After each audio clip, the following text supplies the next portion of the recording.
It's the biggest match in tennis, and I'm not talking about JG versus Ben. This is Nadal versus Novak Djokovic on the clay court. The 60th meeting between them. Who will win?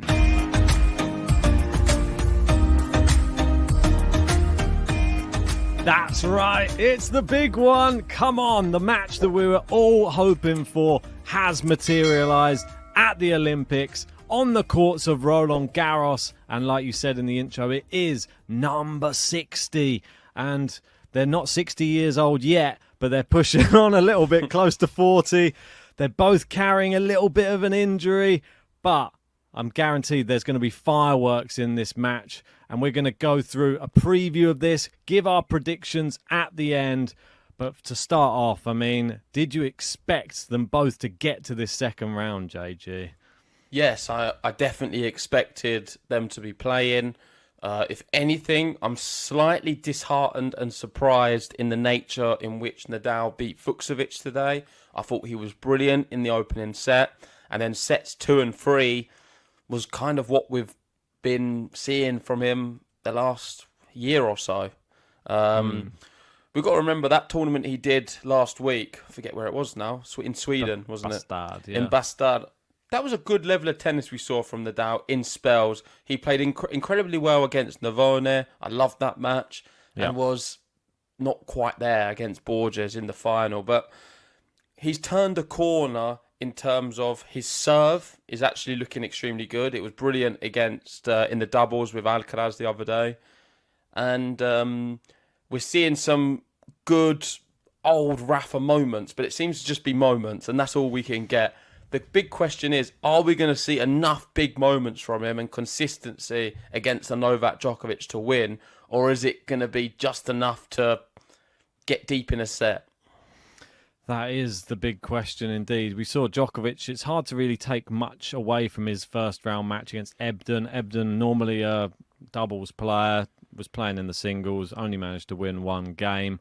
Djokovic hasn't been tested at all, but he did look good, but you can't really say he looks good against anything, really. He could be playing against the wall and he probably would have had a tougher match. Yeah, but Fucsovic isn't loads better. I mean, Fucsovic hasn't won a match for 3 months. He's not in great form. He looks very off balance in that opening set, but yet did quite well against Nadal. And look, you can see some of the form he's having coming into it. We know he's a top player, Martin Fucsovic, and someone who can trouble players. In some of these sets are quite close as well. Taking a set off Berrettini, for example, at Wimbledon is no easy feat. So he's a lot tougher than Ebden, but still, the nature in the way that second set went, I was a little bit upset. I really was. And for him to lose in the way he did, he went down a break quite comfortably and just couldn't find the court an hour long. But so much fight, and that's what you're going to get with Rafael Nadal. He is never over, and I think his sheer willpower to still be out on a tennis court, despite winning everything. You've got to remember, he's got 2 gold medals, Rafael Nadal. He has nothing to prove at the Olympics. He wants to be there for his country. You saw how much emotion he had the other day. Was it yesterday with Alcaraz when he won in the doubles? And let's just quickly touch on that. That was epic, by the way. That was one of the best doubles matches I've ever watched because I just love the passion of the both of them. Alcaraz, you can see, is so rusty in a double situation. He doesn't have much experience at all. But he was saying the energy of seeing all the flags around while he was playing, he absolutely loved it. And this is an iconic photo. We was talking about Rafael Nadal earlier with the cauldron? What's it called? The flame. The flame, yeah. He's holding the flame up. I prefer this photo. This is my new favourite of 2024. I thought I've seen a few videos as well of that pre-match and see them warming up in the tunnel together, and then at one point they go into like perfect sync of doing the like bouncing side to side, which was very interesting. Like the Vamoses, do you know when they was playing and Nadal's like doing fist bumps and running around the court, and Alcaraz is just there like vibing off. I think nobody can watch this and not get energy and enjoyment from it. It is so exciting. Really is. I mean, look at them together. It's nearly just like a mirror image of like a young Rafael Nadal next to himself almost. It's crazy to see these two on a tennis court playing doubles. Well, you never know. They may enter the synchronized diving later on. Imagine. That would be another sight for sore eyes. But I love the name as well. Is it Nadalcaraz? That's that one's going to stick forever. Are they favourites to go on and get the gold in the doubles? I think I'll put them right up there, to be honest. I think they have a good chance. They played a really good pairing in, was it Gonzalez Montaigne, number 6 seeds, but there's some tougher ones to come.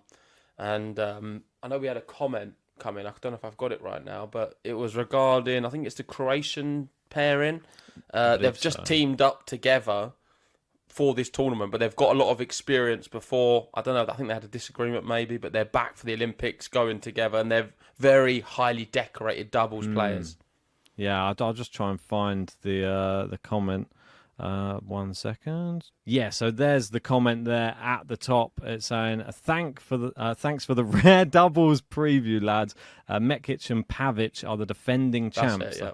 They stopped playing together last year, but they have reunited for the Olympics. Pavic is probably the most decorated males doubles player currently on tour, with 3 mixed and 4 men's doubles slams, including Roland Garros this year. So there's me saying Nadalcaraz could be favourites. I think that pairing pip them to the post, though, don't they? Yeah, I think Bolelli Vavasori is another pairing I like. Another really good one.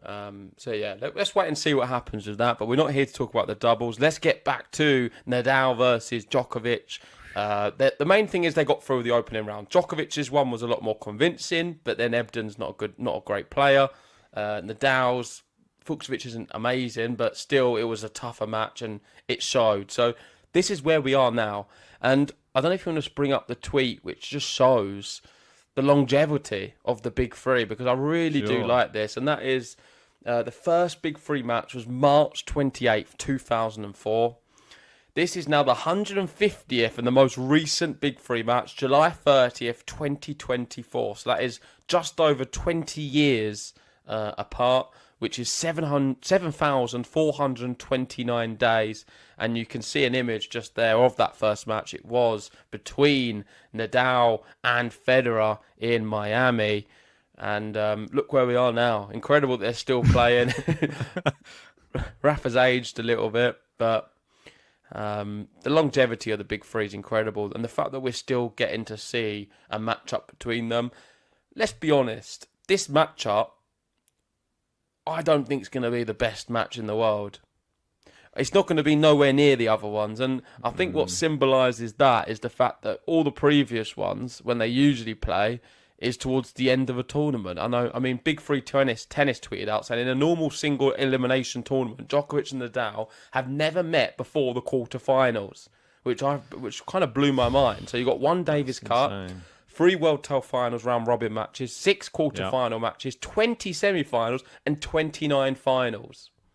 That's insane. Like, such crazy level, and how that just goes to show how long they've been at the top of the game, that you would only ever meet like right at the depths of tournaments. I mean, these two, they're just absolutely ridiculous GOAT like phenomenon in tennis. I think that you can't really look at them in any other manner. They're not normal human beings, either of these two. They're literally just on another level of tennis player, another level of human, the amount they've achieved in the sport. And I was worried we'd never see number 60. That was my one big thing. I thought maybe we're never going to get it with a rounded number. It's the biggest match in tennis, and I'm not talking about JG versus Ben. This is Nadal versus Novak Djokovic on the clay court. The 60th meeting between them. Who will win?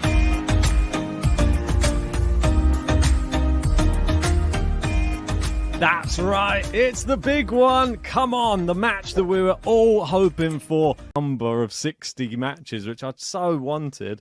We are getting it.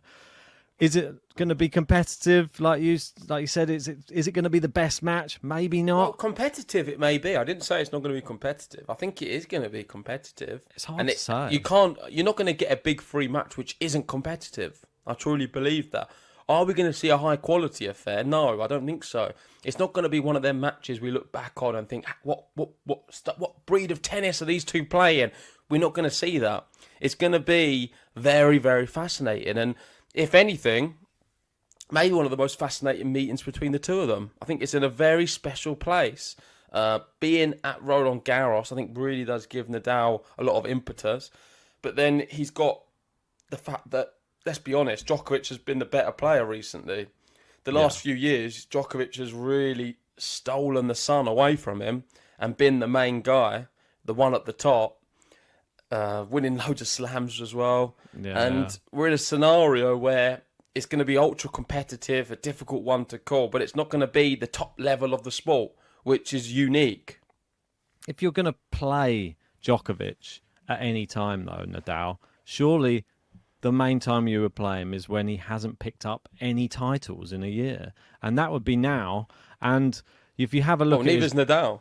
Well, this is it. But, I mean, Nadal I'd probably forgive a little bit more for not having a title due to, I didn't even expect him really to come close. Djokovic, I thought that he would be closer on getting a title, not necessarily a slam, could be any title, that he's always competitive. But this year hasn't really been the same. He lost, like you see, on clay. He's lost a few this year. He's lost to Tabio. He's lost to Casper Ruud. He's lost to Thomas Mahatch. And this is a good sign if you are Rafael Nadal, because he's beatable on the clay, quite clearly. But what level is Djokovic going to bring? Because bear in mind, he just got to a final of a slam, just coming into this, even though he was a bit injured. And now he's going for the only thing, really, that he wants left in tennis. And that is a gold medal. So he is super focused. He's going to be super driven. I think if there's any pain in his body, he's not even going to care, and he's going to push through any agony to win this tennis match. And I think Nadal will be the same. I think this will be a hard-fought match with two players with hurting bodies that will push through so much pain to deliver a good tennis match. I think that's what we're going to get. But do you think Nadal's going to be willing to push that much, where it will, by pushing his body to the limit, will clearly mean he's going to be out of the doubles as well? He'll jeopardise his chances there. Djokovic is only playing the singles. I'm not sure if Nadal's going to put as much as you're saying into this. It's going to be ultra competitive. He's going to want to win. If he's not feeling quite right, I think you're just going to see him sort of wilter out like he has done in matches. And it's going to be one of them matches where he's not quite running for just allowing and waiting for the inevitable to happen. And that will be a really sad state of affairs if that is to play out like that. But I believe in Rafa. I think he's got the level and he's been playing some good stuff.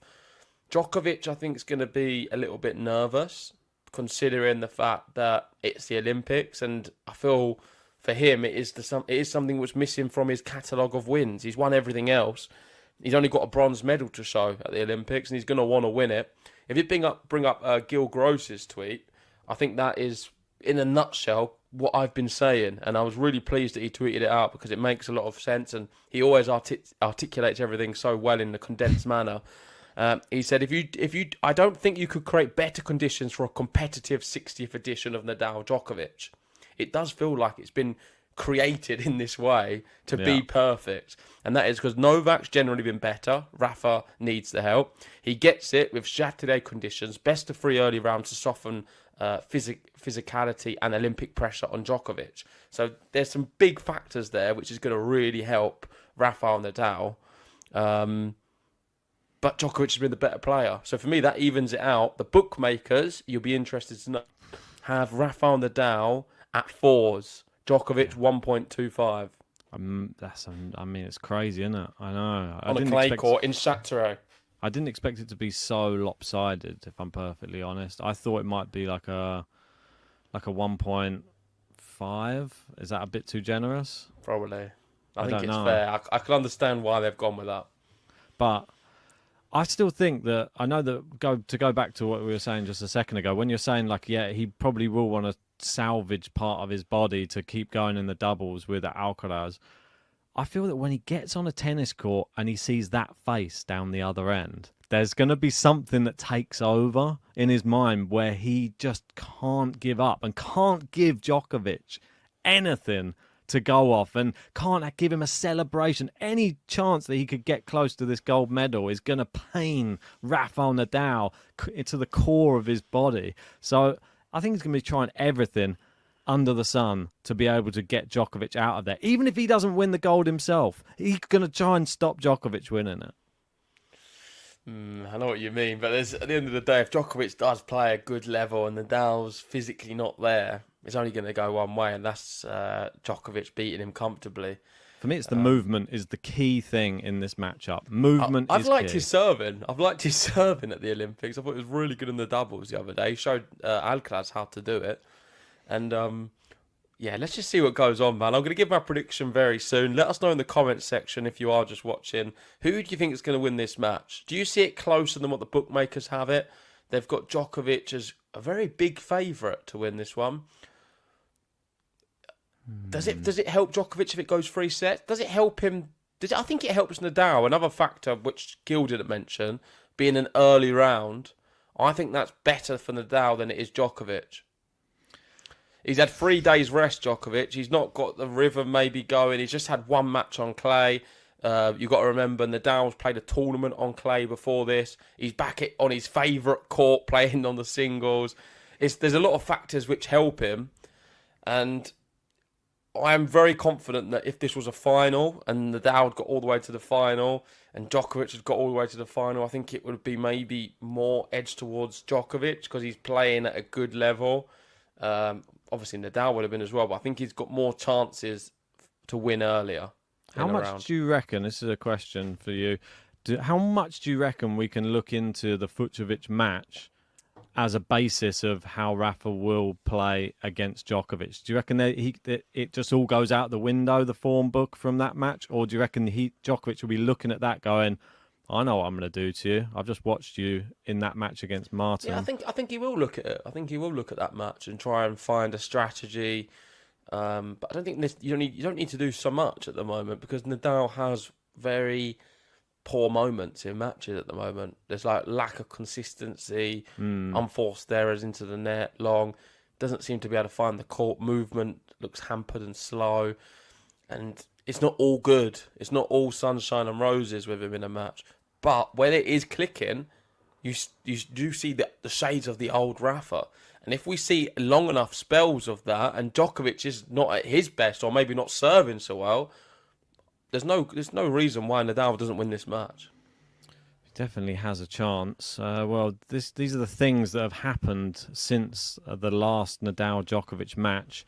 And there's the list of them here. You can see them on the screen. We'll read it out for the audio listeners. Federer retired. Alcaraz won 4 slams. Sinner won his first slam. Djokovic won 4 slams as well. Yeah, I mean, a lot's happened. The whole tennis landscape's changed since they last played. And this one's happening in very different conditions, like I keep saying. It feels like the last one. I know we had a little bit of a argument, as per se before we started this, where you're saying, how do you know it's going to be the last match? Yeah. They could play at other times because Nadal's ranking. This is the last match. This is the last match for me. I don't think they're going to play again. I think we see them. Their days are so numbered, man. I mean, the chances of them playing again would have to be in the early stage of maybe the US Open or something. But it's just very unlikely. There's no certainty Nadal's going to even play the US Open.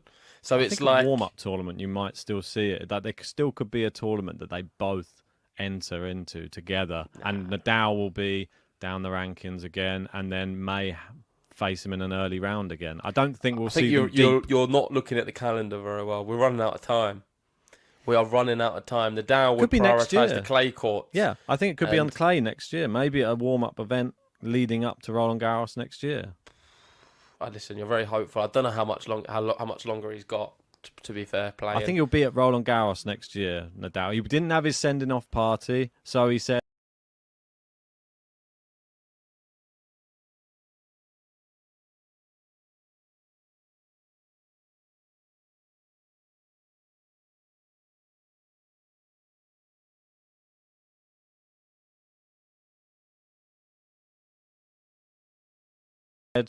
I feel all right. So if he hadn't faced Zverev in the first round, he may have gone a bit deeper in that Roland Garros tournament. We don't know. It's one of those.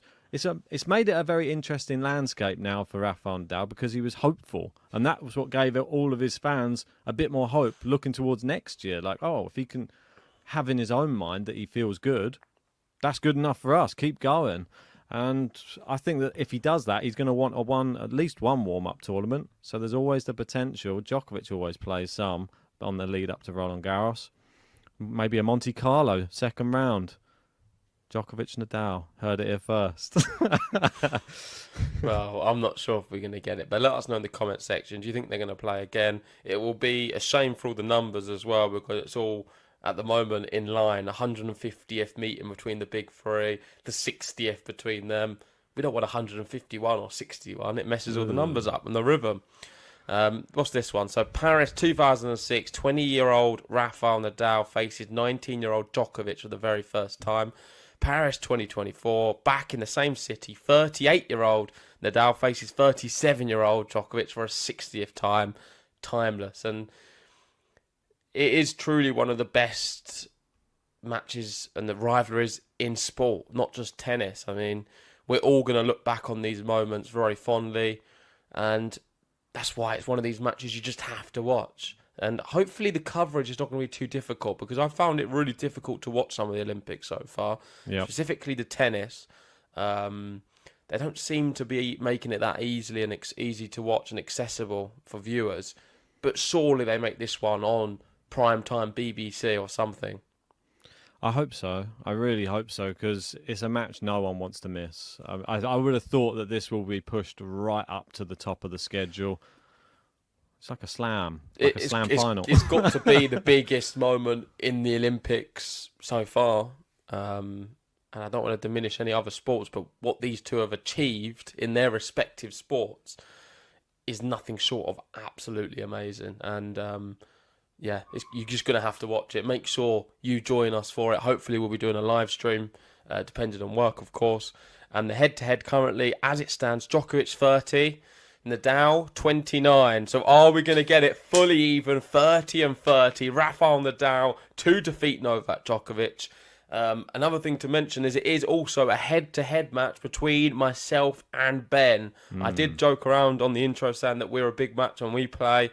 But we are going to be head-to-head as fans this time because I'm a big Rafa fan. Ben likes Djokovic and keeps telling me how great he is and everything he does is amazing. Let's see who wins, Ben. Well, I think that we should get to our prediction of the match now. I think we teed it up nicely. Let us know your predictions in the comments section below. Here we go. Who wants to start off first? I know that you gave me a bit of stick for my storytelling. There was a lot of people jumping into the comments saying we love the storytelling. So I will continue with my storytelling, but it's up to you if you want to tell a story. No, I'm not going to tell too long of one, but I'll let you. You can do whatever you want to do, Ben. Right. I'll let you go first anyway. Okay, I will go first. So the way I see this one going is it's not going to be a really high quality affair of great tennis. I think Djokovic will be more nervous of the two. I think Nadal will start very strong and fade. And based off that, we're going to get a 3-set match with Nadal winning the first one, 6-3. Djokovic winning the second, 6-2. Some would say a bit of a women's match. I mean, it's going to be a bit topsy-turvy. Into the third set, this is where I'm a bit confused. I don't know how it's going to play, but what Rafa's shown is so much fight and desire to be out there, to be winning it. He's going to have Carlos Alcaraz in his box cheering him on. We're going to have baby Rafa there with a new haircut and maybe another little racket waving around. And I'm confident that somehow Rafael Nadal will be able to beat Novak Djokovic in 3 sets, and the third set's going to be 7-5. Wow, just like that. Rafael Nadal, he goes through into the third round. Well, time for my one. I'm not going to be going for the same as you, as I'm sure everybody at home is aware. I'm not even seeing this as being as competitive as what you say. Would you not want Nadal to win? There's part of me that wants it for the story. You like a story, don't you? I like the story of Novak Djokovic getting the final thing in his trophy cabinet, and that is that gold medal, and he needs to get past Nadal to get it. I'm going hard on this one. I think watching them both play their first round matches, despite who they've played, I think I've seen Nadal struggle far too many times against average opposition in the past few months. Novak Djokovic is not average opposition. He's just been to a slam final. Has he not struggled against average opposition this year? Yeah, but recently he hasn't. And I think this means so much to him that I think the movement is going to be the key thing for Novak Djokovic in this match. And I think it's going to be too much for Rafa. If he can't find his forehand winners, then I think he's going to be in trouble. And I think that Djokovic is going to do him in straight sets. And I think it's just going to be 1 break per set. So 4-4. Could be a 3 and a 4. Or a 5 and a 4. Or a 1 and a 2. I don't know. Or maybe the same as Everton. Come on, give us the score. Give us a score prediction. Yeah, I'm going to give him a 3 and a 4. If he serves first in the first set, 3 and a 4. Oh, that's just disgusting. I hate that. But yeah, I can understand what you're saying. It is something which is possible, but let's not be under any kind of illusion that Djokovic has been great this year. He has struggled against very average opposition and not looked nowhere near the level we know he can play at. So I think that makes for a very exciting, competitive match. But of course, let us know, guys, in the comments section. That is our preview, and hopefully you can join us for the match live. We'll be doing some reaction afterwards. And you'll see me if Nadal wins. Of course, if Nadal is to lose, I'll go and hide in for approximately 3 months, and you won't see me at all. So you'll be left with just Ben. So some people will be very pleased by that, I'm sure. Well, if Djokovic wins, you'll definitely be seeing more of me, and I'll be cheering him all the way through, hopefully, for a gold medal. Come on. You know what to do, guys. Make sure, not just like the video, withdraw all of your money from every bank account, head to the local bookmaker, stick it on Rafael Nadal, and you'll be rich, because he is winning. And he is winning against Novak Djokovic. He's going to beat him, and he's going to level it up to 30-all. Come on, let's go, Rafa. Vamos!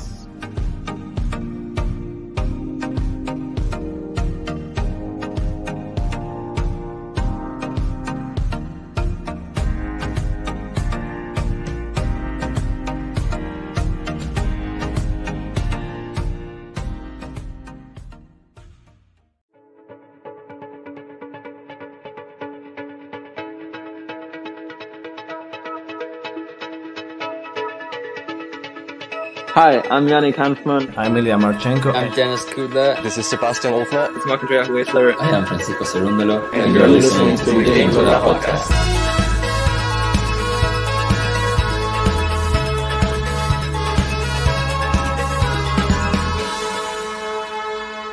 Hopefully you enjoy it. Hey, everybody. Welcome to round 2 action Olympics. We have the 60th. Yeah, that's right. 6-0 times that Nadal and Djokovic have met in a professional tennis tournament. And we're in for a doozy, folks. This matchup has more. They've played each other more than anyone else in the big three. And I am super jacked up for this one. Hoping for a classic. But we'll get into that in a little bit. But hey, it's 4:44 a.m. here in Vancouver, BC. I'm up and I'm ready for this one. It looks like we got a lot of people in the chat.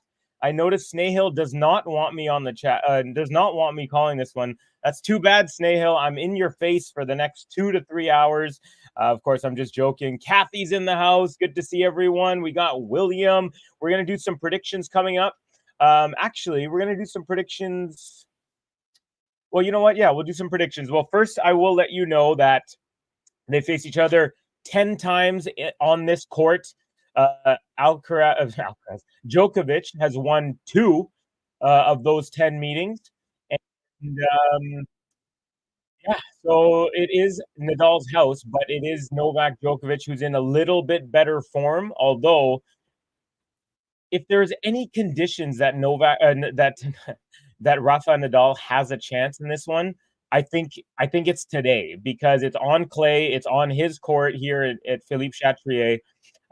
But of course, Novak still, I'd say, is in a little bit better form. So we'll get predictions in a second.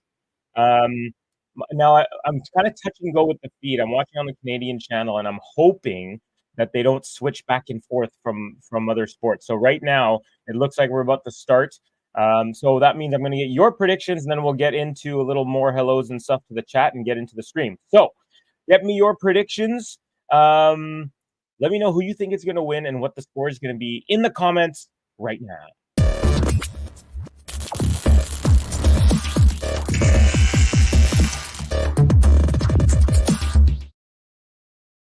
All right, folks. So prediction time.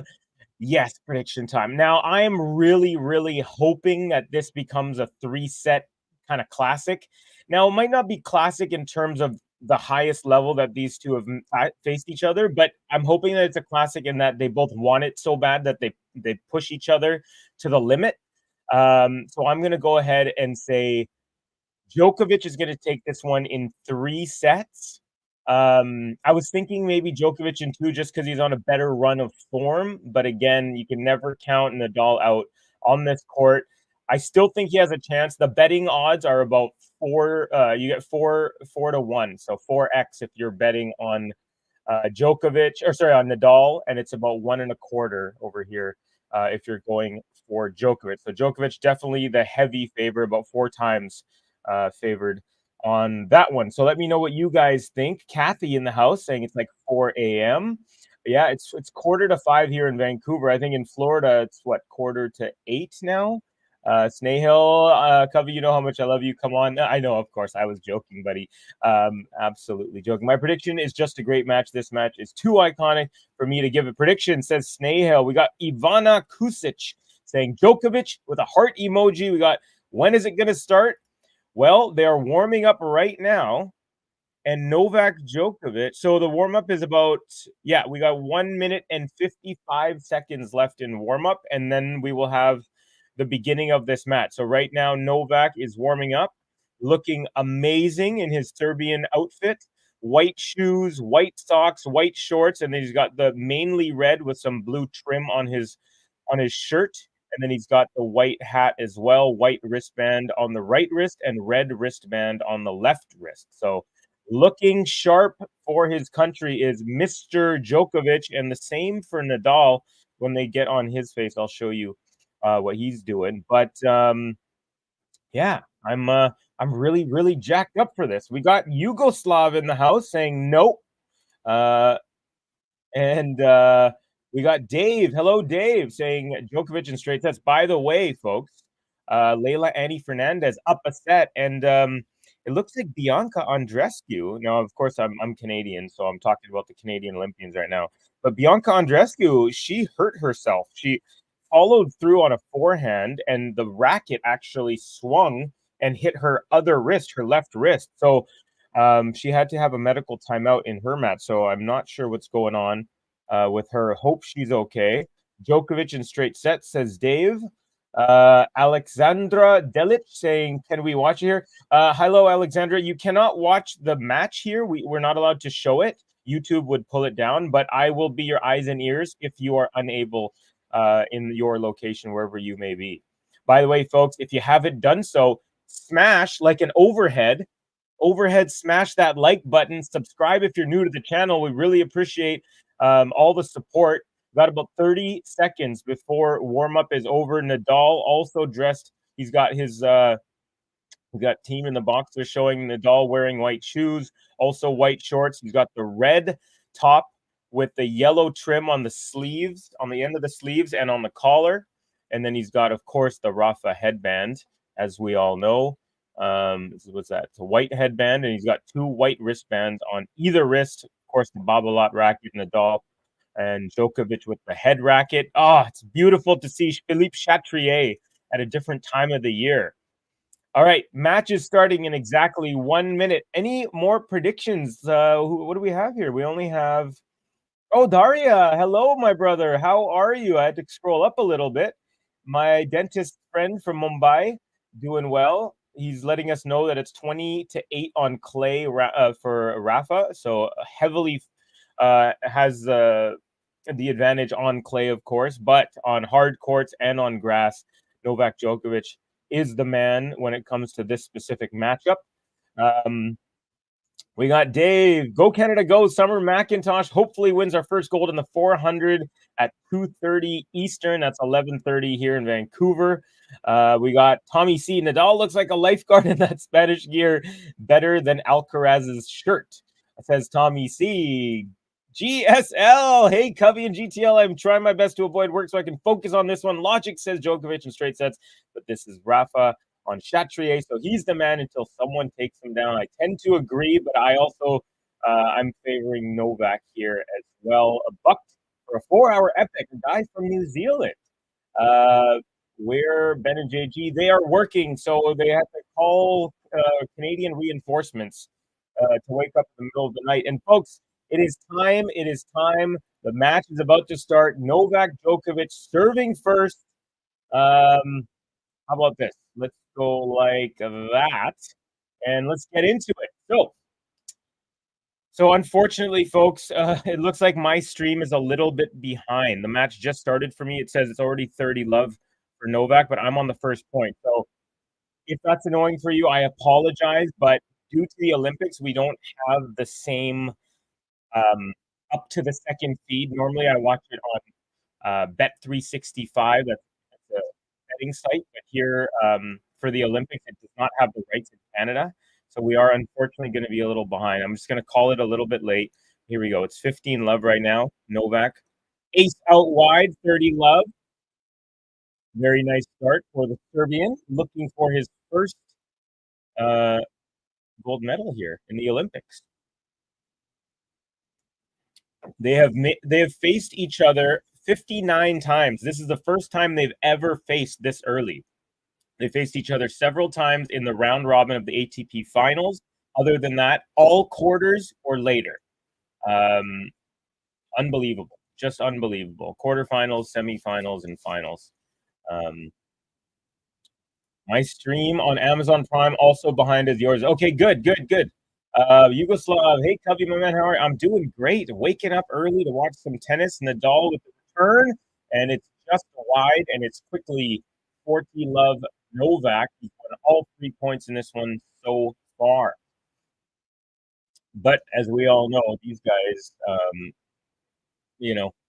I think it's more important for Nadal to have a good start. Against Fucsovic, he had a 6-1 first set, and he really was focused, determined, and I think that really propelled him. If he hadn't won that first set, Fucsovic a little bit younger, a little bit more kind of match ready. Well, kind of. Nadal did do pretty well at Nordea in Sweden before this tournament, lost in the final, but a very good effort for him. Again, 39-year-old. A beautiful return up the line. Novak with a lob, desperation. Oh, Nadal with an overhead slam right back to Novak. He gets it back. And then Nadal with an overhead from the backboard. Good footwork to get back and pulls the trigger and finally gets his first point of this match. Still double game point here for Novak. Amazing defense from Djokovic here. Nadal is, of course, one of the greatest there ever was with overheads. And he had an easy one from about 3 feet from the net. And Djokovic with an amazing reaction with a kind of like he blocked it overhead. He hit it when the racket was kind of at his head, and he still kind of lobbed it over Nadal, forcing him to hit another great one. All right, here we go. Novak trying to wrap this game up. First serve just wide of the tee. Second serve on the way. Here we go. Second serve is a good one. Backhand return up the middle. Now backhand from Djokovic. Forehand Nadal. Backhand Djokovic. It's a high one, and it's long. So from 40 love, it's now 40-30. Nadal trying to poke his nose into this game here and see if he can surprise the Serb. Got the nice Lacoste hat. Does Novak Djokovic.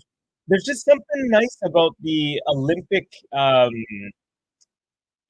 the Chatrier court with Olympic dressing. It just, it definitely feels like Roland Garros, but doesn't look like it. And it's a nice charm to that. Kind of like when, Novak had a +1. It was a short ball from the mid-court. And he goes inside out missing. And from 40 love, we're at deuce here. So a little bit of pressure for Djokovic, but not too much just yet. If anyone has been through these situations, it is this man. On the last 3 matches that these two have played, just to give you an example, the last 3 matches here, Nadal has won 7 sets and Djokovic has won 4. So it has not been as one-sided as it was at the beginning of their career. Obviously, Novak has beaten Nadal here more than anyone. So if anyone can do it, it's him. And it's a beautiful put away on the short ball, makes his way on his third shot, does Djokovic, and gets an easy put away. And it is advantage for the number 1 seed here in Paris. All right. Hi, Snehal. You are absolutely right. Snehal being right, that has to be incorrect, my friend. I'm just joking. Covey, this rivalry is the most iconic rivalry in sport for me. Yeah, I would not disagree with that, especially at your age. Having these guys have been playing in the last 20 years, 18 years. This is the 60th time. So it's crazy. It's averaging, 3 times a year. And Nadal with the forehand tries to go cross court, and it goes wide. It is Novak Djokovic with the first hold. The Novak and Serbian fans going nuts in the crowd. And it's just nice to see these two. Ever since I started streaming matches here, I've never called a chapter in this epic matchup here. So this is my first time ever calling Djokovic versus Nadal. I'm very, very excited about it. Yugoslav, it's been a long time since we have watched a match as GTL fam. Yeah, I agree. It's been there's a beautiful Tara Djokovic waving a couple of flags, cheering on her father. I think she's just like a little angel, that girl. Also, he's got his son Stefan as well. Very, very smooth looking operator. And then Rafa's got baby Rafa. Although, I see his wife in the crowd. Do not see baby Rafa. Agree, Kathy. The camaraderie is a bit lacking without the live streams. Yeah, it's been a little weird lately. I know for me, I haven't been around as much this year. I'm looking to change that in the second half of the year. I had a couple of things go on in life in general, and also the work schedule is different. But hoping for the hard court and US Open swing to be around a little bit more to help the guys out, especially because it's in my time zone. One of the few times during Indian Wells and during Miami and the U.S. Cincinnati is kind of my bread and butter. Hopefully to help these guys a little bit more. No, Nadal with a +1 and goes just long of the baseline. So it is love 15. And Novak so far, pretty solid start. Both players playing all right, though. Nadal came back from a He was down 40 love on the Djokovic serve in the first game. Came back to deuce, so put a little bit of pressure, but did not get to see a break point. All right, Nadal, first serve at love 15 into the net. Here comes the second. Thank you very much, Tommy. Appreciate that. And hey, folks, Tommy has a thumbs up in his comment. If you feel like overhead smashing that like button, we'd really appreciate it. The GTL community up to almost 60,000, folks. 60,000 subscribers. That is an unbelievable number. JG and Ben did it all from scratch. And Nadal missing a backhand from the baseline, and he's got some pressure now. Love 30 to start off his first service game. New people, awesome, but not had time to get to know them, and always great to have Covey. Likewise, at least we have the master on commentary. Thank you very much, Gary. Appreciate that, my friend. Always good to have you guys. Big up. Hey, Cedric, how goes, buddy? Everyone's happy to see GSL in the heezy. All right, Nadal with a +1 up the line, and it's a winner. There you go. Good first strike from Rafa Nadal. That is what we are used to seeing here. Man, that forehand is just a thing of beauty. His left foot was right on the baseline. Right foot was just inside, and he cranked a forehand. We've seen that many times. Many times. I got my coffee. Oh, just hit 5 o'clock here in Vancouver, BC, 5 a.m. I'll give you some updates in a little bit. I can't believe Francisco Cerundolo, after winning in Umag 2 nights ago, he's playing his second match right now in Paris. So he played in Umag, won against Musetti in the final, then played yesterday, won, and now he's playing today. Unbelievable.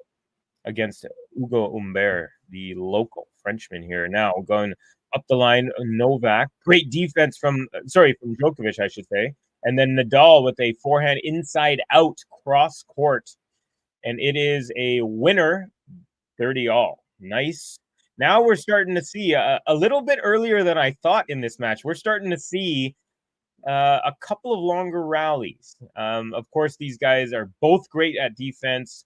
Of course, I would say Djokovic has the advantage on the movement and defense. However, let's not forget, folks, just over a month ago, Novak Djokovic had a knee surgery here in Paris right after his, I believe it was his 4th round match in France or quarterfinal match.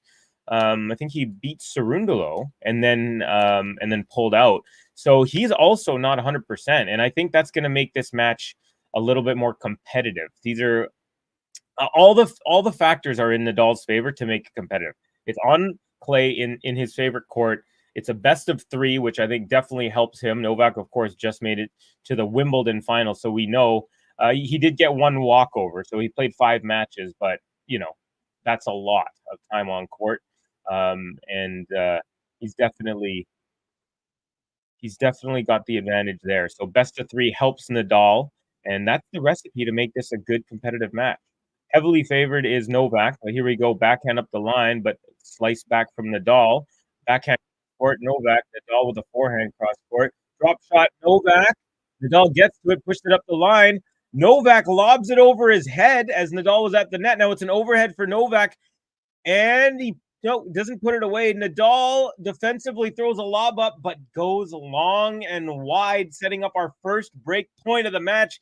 Some great defense from Novak Djokovic here, and variety with the drop shot, followed by Nadal pushing it up the line, and Novak lobbing the volley over Nadal's head, setting up an overhead, and finally putting that point away. But really good tennis here from both players right now. My feed is buffering, says Kathy. What a rally, says Snehal. Definitely the rally of the match so far, and I think we're going to be in for a few more of these, folks.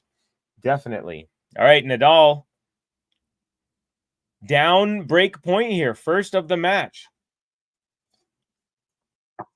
First serve is good. Return up the middle. Nadal off the net court, and then it lands in the alleyway. So, break point for Djokovic, and he's up 2-love real quick to start this match. You know what that means, folks? Yeah. It means it's time for the Novak button.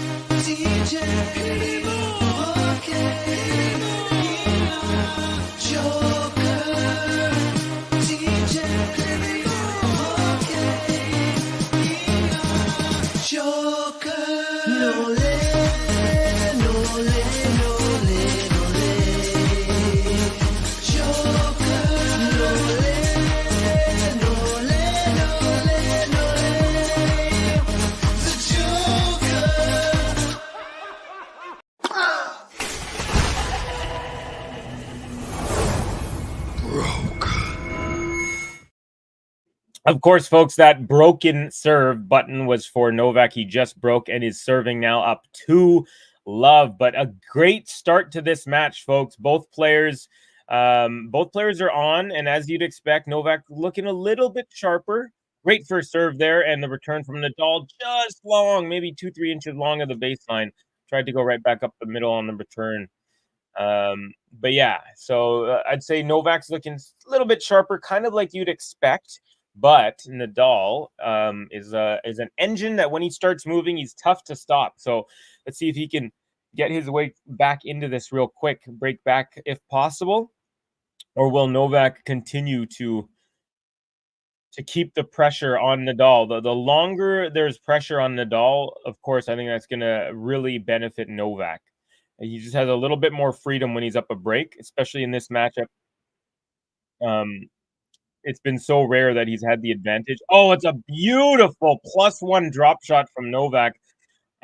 Absolutely the perfect amount of weight, so much so that Nadal, who chases down everything, stopped trying after halfway because it was such a perfectly struck drop shot from the serve backhand side. Beautifully done. All right. There you go, Novak up here, 30-love. Again, sorry, apologize to anyone. I know the scoreboard's a little bit off. My feed is not as up to the second as we normally are due to these Olympic rules. And some great firepower from the baseline from Novak Djokovic. Nadal on his heels, and after 2 defensive squash-style shots, the second one goes long, and it is Novak looking to take a commanding 3-love lead here in this first set. He's up 40-love, and he's looking solid on serve. He had a little bit of a hiccup after going up 40-love in the first game, ended up pulling that game out without facing a break point, and now it looks to be cruising. Some really solid defensive points and baseline work from the serve. Here we go. A nice serve out wide, followed by a +1 cross-court drop shot, and Djokovic really working the variety, looking great.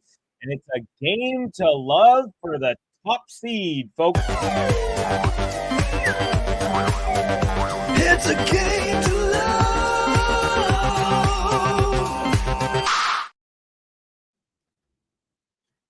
It's a game to love, folks. I love it. You love it. Why else would you be here in the morning, evening, afternoon, wherever you are? By the way, Yugoslav has given us a two sets prediction, but Yugoslav, I'm guessing you're going for Nole, yeah. And he's saying 6-3, 7-6 for the Joker. We got Gary in the Heezy saying Ben's prediction was 1 break for Nole in each set. I think he made the sensible call. We will see Nole looking very prepared so far. Yeah, very well put, Gary. I pretty much have nothing to add to that. Clearly, Novak says GSL. Smart Wolf against Bull. It's strange. I have never felt like this as a Novak fan, but I want Rafa to give a good performance and make it a memorable match. Yeah, I mean, look, you guys know me. I always just want the better tennis. Like, you know, I'll never want Novak out of a tournament because I know that if Novak faces Sinner or if Novak faces Alcaraz or say Medvedev or Zverev or something like that, it's going to be a better match than if it's like, you know, I mean, I don't know, you know, just someone else. Say like a guy like Alex de Minaur, who I, by the way, really, really like and think has a decent chance here at this Olympics, legitimately. But you know what I'm saying? Like, so I'm always like, for example, Wimbledon, I wanted, you know, either Sinner Alcaraz against Djokovic, and luckily we got it. Too bad we didn't get a couple more good matches. Although the Medvedev Sinner match was a really good match. It was unfortunate that Sinner had I guess the flu or whatever, and he was definitely a little off. But here we go. We're back on, folks, and it is Nadal serving up 15-love. There's his mom and his sister and his wife, all of them fanning their faces in the heat, in the warm Paris heat. It's been a little bit rainy for the first couple days of the Olympics, but it looks like it's a beautiful day. We're on Chatrier here, and we've got the matchup of all matchups, the mother of them all, or the father of them all, as they're both fathers as well, of course. Whenever two women who are mothers are facing, they always say, "Oh, the mothers are fighting each other." Well, you know what? The fathers are fighting each other because both of these men are fathers. So we should normalize that, just like we normalize calling women players who are mothers all the time. I don't know why we have to say that. I mean, it's of course an amazing accomplishment to be a professional athlete and a mother, but kind of sounds a little bit, it's almost said because they're women, which I don't. Anyways, that's completely side thing. Sorry, says GSL. Clearly, no extra. Keep Rafa on the run. Yep, side to side and front to back. Exactly, absolutely. Keep him guessing on all four corners. That's exactly what he looks to be doing. Nice return there from Novak. And Nadal up the line, and the backhand Novak into the net. 30-15. Nadal still trying to get his name with a 1 beside it on the scoreboard. Yet to catch a game so far. Only 3 games in, though. Love seeing these two legends. Really hope Nole can get back to challenge Alcaraz and Sinner again. Yeah, me too. I'm really curious to see. Now, time is against them, but I'm curious to see because at this edition of Wimbledon, he looked a little bit outmatched against Alcaraz, who I will also say came out better than he did in any match in that whole tournament. But yeah, really, really curious to see. I really do hope Djokovic has 1 or 2 maybe majors in it. I want Djokovic to win gold here. I want him to complete the trophy case. That's my personal hope. But again, I just really, really want to see some great tennis. Sorry, Covey, I wait so long for this rematch. No worries, buddy. Enjoy it. It's here. This might be the last time we ever see this, so enjoy every single second of it. Where's the OGs? Says Gaming with Nate. OGs, stand up. We got Ragnar and Nadal. Way too many unforced errors, looking scratchy. Yeah, Ragnar, I agree with you, but my hope in this match is that he finds the momentum. Like I said, he's one of these guys. He gets rolling on the train. He can really move, but there he won't. As the forehand to backhand rally goes the way of Djokovic as Nadal goes wide, and it sets up another break point. So Nadal might be in some big trouble if he loses the next point, or if Novak wins the next point. It's gonna be a double break 4-love lead here early in this match. So let's see. Smart strategy and execution from the Serb, no doubt. Here we go. First serve from Rafa is good. Backhand return up the middle. Now forehand Rafa. Forehand Djokovic. Backhand Rafa. It's a looper. Backhand cross-court Djokovic. Forehand Rafa. Backhand Djokovic. Forehand Rafa. Backhand Djokovic up the line. Backhand Rafa. Right back up the line. And again from Djokovic. Now slice from Nadal. Backhand Djokovic. Backhand cross-court Rafa. Forehand from Djokovic. Backhand Rafa up the line. Drop shot from Djokovic. Rafa gets there in time. Cross-court slice winner. And we not done just yet here in game 4. Nadal comes up to the net after Djokovic. The drop shot was his worst one so far. It wasn't a bad one, but Nadal definitely got there early enough. And he had time to select from his mind menu of between a couple of shots, chose the right one. Snail saying the only thing is we have always seen God mode from both players when these two have faced off, so it's going to be a bit unusual today.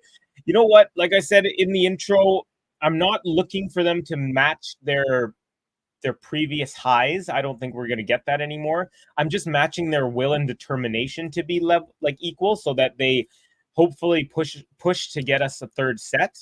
At this rate right now, it's looking like Novak is not wanting that to happen. And he beautiful play here from Novak, but Nadal's keeping it alive. And a slice from Novak, from Nadal, and then it's a volleyed cross court from Djokovic on a little cat and mouse point, a really good point actually. Some great defense over and over from Nadal. He kept on making Novak hit kind of uncomfortable shots from below, like volleys from below the tape. But some great movement from I like to call Novak the octopus sometimes. I know Medvedev is the octopus, but sometimes I feel like Novak has 8 legs. Like he moves in such a smooth way that it seems like he has an extra set of legs or two. Even though that is Medi's nickname, Octopus. Djokovic has higher chances of losing to Arnaldi than Rafa. I mean, maybe today. Obviously historically not the case, but yeah, Arnaldi's a great ball striker as well. Folks, I keep forgetting to give you updates real quick. I'll get to that after this game. Here we go. Second break point is advantage Djokovic on the Nadal serve. Second serve is good. Backhand return. Now backhand Djokovic. Backhand Nadal. Forehand Djokovic. Backhand Nadal. Backhand Djokovic. Forehand Nadal. Backhand Djokovic. Backhand Nadal. Forehand Djokovic. Cross court. Backhand Nadal from off the court. Oh, and it's just wrong. That would have been a beautiful shot. Oh, and Novak says no, umpire. That actually hit the line, and then he smudges out the mark. So Nadal saves it there. I thought it was a 4-love lead for Novak Djokovic, but that backhand from well outside the double landed just off the baseline.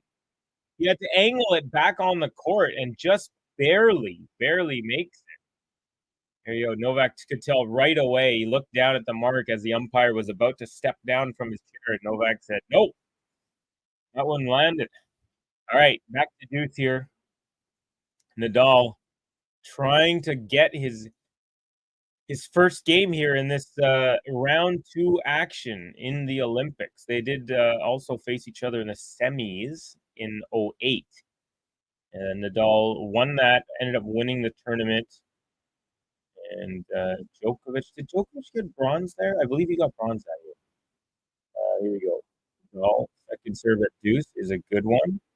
We got a backhand from Djokovic, forehand Nadal, forehand Djokovic, cross court, forehand Nadal, runs around the backhand there. Another forehand Nadal, backhand Djokovic, beautifully struck up the line, but a nice defensive play from Nadal. And Djokovic comes in and hits a winner up the line off the short ball. He's huffing and puffing a little bit. It's Novak Djokovic in between points. And they are playing some pretty long points for how early it is in the match. I'm not concerned in any way, but it just shows that both these guys are, Nadal's making Novak hit a couple of extra shots, which is, of course, what he wants. But it still feels like Djokovic is in control when the rallies start moving.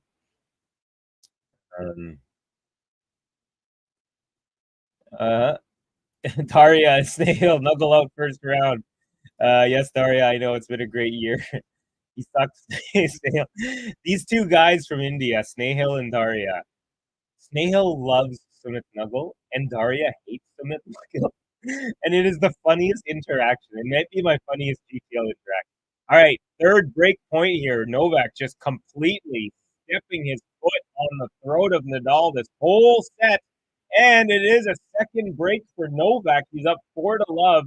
Took him 3 break points, but he did it.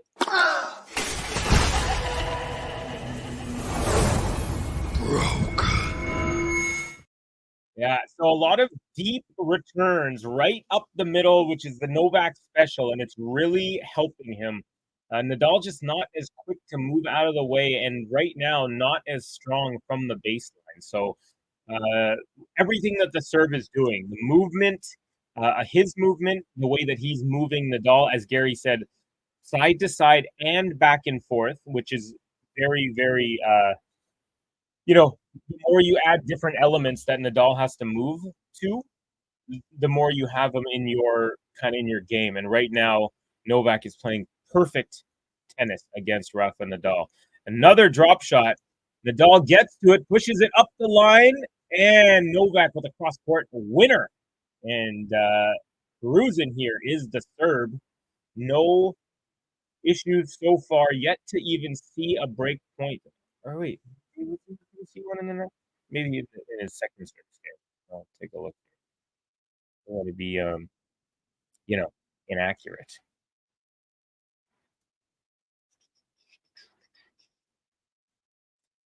Yeah, he's not faced a break yet. All right. Now we got a cross-court back. And Novak, oh, it's a beautiful bullet landing on the baseline for a winner. 30 love, and no answers right now for the Spaniard. He's in the back court there. He had a forehand cross-court, but yeah, Nadal with he gets a little clap after that beautifully struck backhand from Novak Djokovic. Again, starting to cruise here. He was up 40-11 his first service game, was Novak Djokovic. He ended up taking that to deuce, but facing no breakers, no break points. His second service game, hold to love, and right now he's up 30-love. So pretty much, yeah.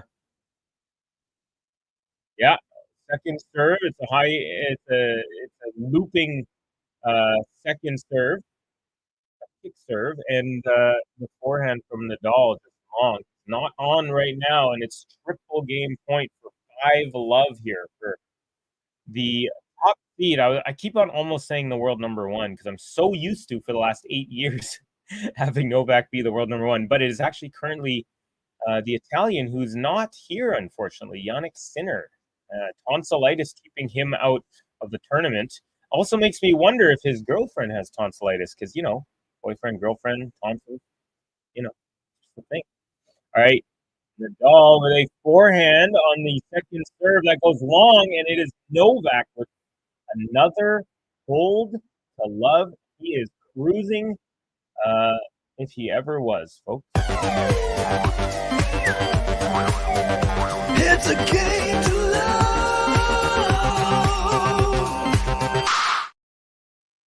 Well, we got to give Novak the button because he's killing it right now. 5-love for Novak Djokovic over Rafael Nadal. Round 2, first set. Here we go. DJ, Joker, DJ, Joker, no le, no le, no le, no le, Joker, no le, no le, no le, no le, the Joker.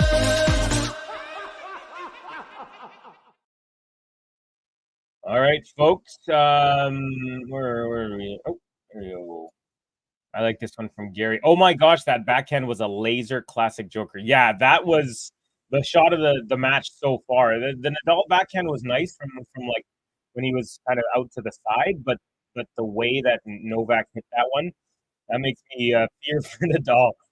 Okay, folks, we'll give you a little update. We've got on another court, we've got Thomas Martin Etcheverry is down a set, but up a break in the second set to Roman Safulin.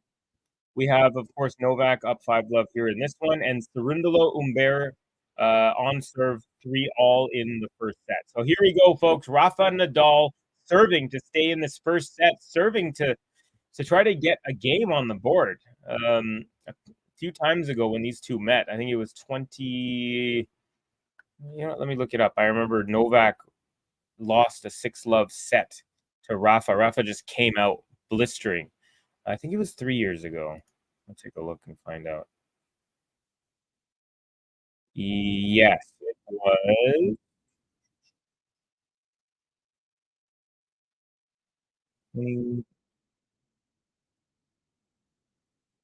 Not 22. No, it was one before that.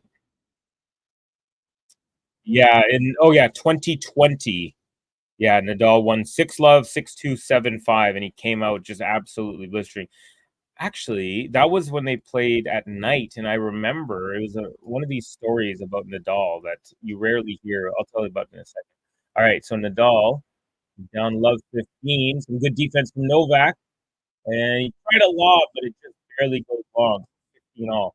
Yeah, this match in 2020 at the French Open, I remember. I don't know if it was like Tony Nadal, but someone said, "Hey, do you want to play at night or not against Novak for your match this year?" And Nadal was like, "I don't care where we play, I'm winning this game." And apparently he's not normally like that, but I guess he was so like zoned or whatever that he was like, "Doesn't matter where or when we play, I'm winning this match." And he ended up That was in 2020. He ended up winning it in straight sets and coming out 6-love in the first set. Kind of, it's not reminding me of that, but it kind of, there's some shades about it. I think with the way right now that Djokovic is playing, he's doing everything perfectly. His returns are great. He doesn't need to be serving out of his mind, and he's serving absolutely adequately. Nadal hitting a few net chords, so his range is off. And I don't think I've seen Nadal not chase down balls on drop shots, but Djokovic right now, Novak is hitting them so well that you see Nadal just kind of not even sprinting. Interesting to see. All right, here we go. We're into the rally. Forehand. Now backhand Djokovic, the high looper. Nadal with a forehand. Forehand from Djokovic goes long. 30 all.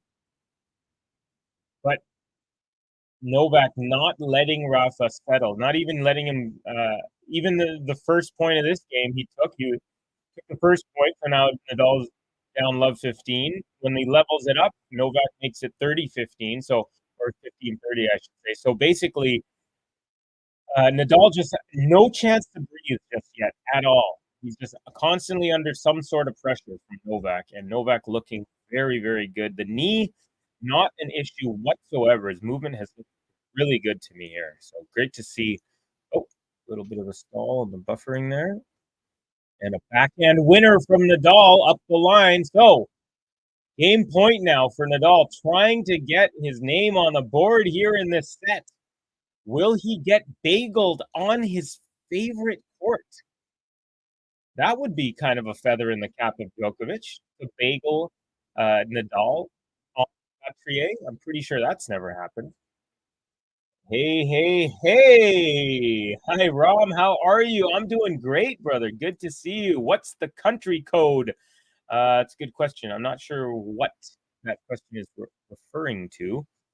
And it's a good serve right to the body, and the return is wide. Rafa Nadal is on the board. Folks, you want to give him a button? Hey! Vamos! Hey! Vamos! Rafael Nadal! Hey! Vamos! Hey! Vamos! Rafael Nadal!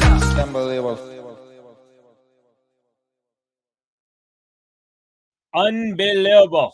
All right, folks, unbelievable. That's how you would describe this first set from Djokovic. He has the set on his racket. He's up 5-1, serving for a 6-1 first set. First serve into the net. Right now, it is all Novak, one-way traffic. We got the Liquidator podcast. Welcome, friend. As someone that loves Rafa, I personally think he should be thinking very seriously about retirement. He's not moving well at all. You know, these guys, they know that, you know, this is the passion that they've had their whole lives, and they don't want to let it go, and I get it. Like, even Murray saying, you know, like, oh, a beautiful drop shot from Djokovic and an even better get. And then Nadal pushes that up the line for the winner, and again, as Gary and these guys are saying in the chat, they both giving each other thumbs ups after good points, and they're giving each other respect. Oh, that was a clever little shot from Nadal. It looked like he was going to go cross court, but he kind of did the Roger Federer like head fake, where it looked like he was going cross court, but he pushed it that way. Djokovic giving him some love for the cleverness.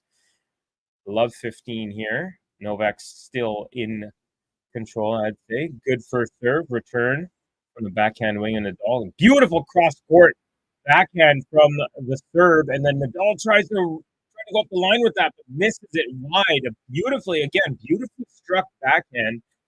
Great balance from Novak, stepping in forward, and then rips it beautifully cross court. And Nadal was actually there. Forehand just missed. It would have been one of those beautiful banana forehand winners, but Novak just too good on that backhand. 15 all here. Novak now three points from the first set here. Beautiful backhand. Once again, some good defense again from Nadal. And he's forced to play another shot is Djokovic, but he this time forces Nadal to slice it wide, and it is 30-15.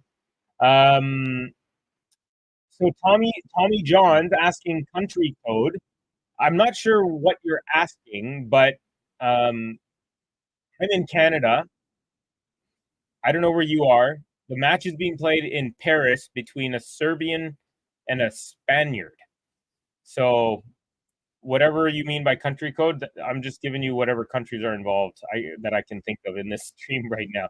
Where to watch the match live? I'm not sure, my friend. Austrian Oak One. It depends on where you are in Canada. It's on our channel called CBC, the Canadian Broadcasting Corporation. That's where I'm watching it. Good serve up the tee. Return is long and wide, so it's now a double set point for Novak Djokovic. He's up 40-15. Has not really faced any pressure on his serve, other than in the very first game he was up 40-love. Nadal brought it back to deuce, but other than that, it's been smooth sailing. And right now, Novak about to wrap it up in a tidy little bow. Good serve, return, nice and deep. Forehand, nice and deep from Djokovic. And then the forehand from Nadal is wide, and it is a 6-1 set for Novak Djokovic, folks.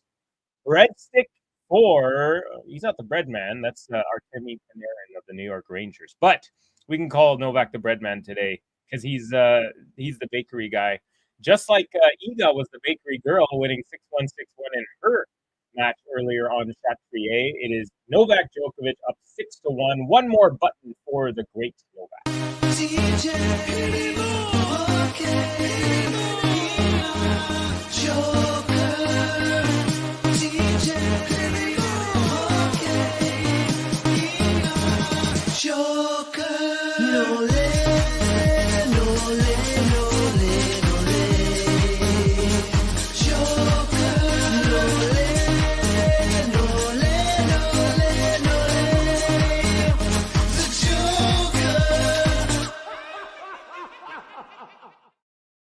All right, folks, we are up to about 45 likes. Trying to get to 100. If we get to 100, I will play you the 100 like button. I love that button. I hope you love that button. Let's get to a couple of comments here. Actually, real quick before the comments, I'm just going to get you up to date on what's happening with the women, because I have a pick on the women's side for a medal. Yeah, I'm picking the Canadian Leila Annie Fernandez. She beat Karolina Muchova in the first round. And I thought, if she can make it past that, she's going to win a medal, either bronze, something. And the reason I say that, one, I'm Canadian and I'm a fan of her, but also Leila Annie Fernandez becomes a different beast when it's international. I don't know what's going on with her, but she turns into a different animal. And so anyways, she won her match against Buksha in straight sets. We had Angelique Kerber keep her career going because this is her last tournament. When she loses, or if she wins this tournament, whatever happens, it'll be her last ever match. So she's ending her career here on these courts. We have Paolini, the French and Wimbledon finalist, made it through to the third round after beating Magda Linette. We have Zheng Xinwen took out Arantxa Rus in straight sets. All the matches on the women's side, other than the Kerber, which was a three-setter against Christian, all of them were straight sets. Zheng Xinwen over Rus. Swiatek easily double breadstick over Diane Perry. We had Krejcikova, reigning Wimbledon champion and former French Open champion, taking out Jinyu Wang. We also have Jinyi Wang took out Diana Schneider, who's been on fire, and the Canadian Bianca Andreescu losing to Donna Vekic, another semi-finalist at Wimbledon, and boy, was her match against Paolini the most amazing semi-final match that I've seen in quite a while on the women's side at Wimbledon. Absolutely phenomenal.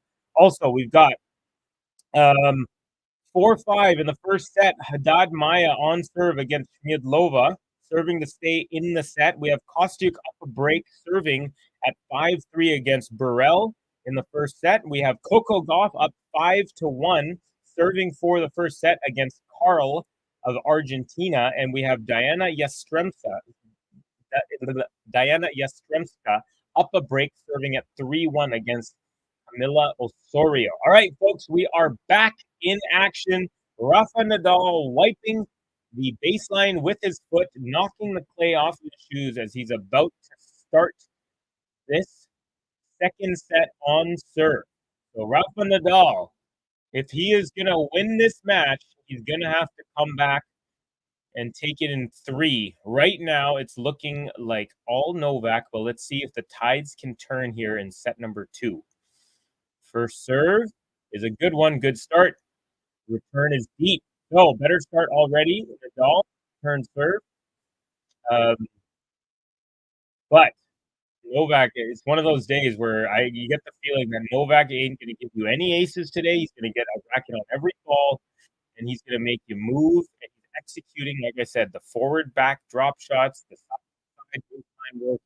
The way he's striking his backhand right now, I don't think he struck the ball, honestly, this well in all of Wimbledon. Maybe against Musetti, he did really well. That was a very, very good match. Even though it was a straight set victory, there was some really good tennis going on in that match. High quality.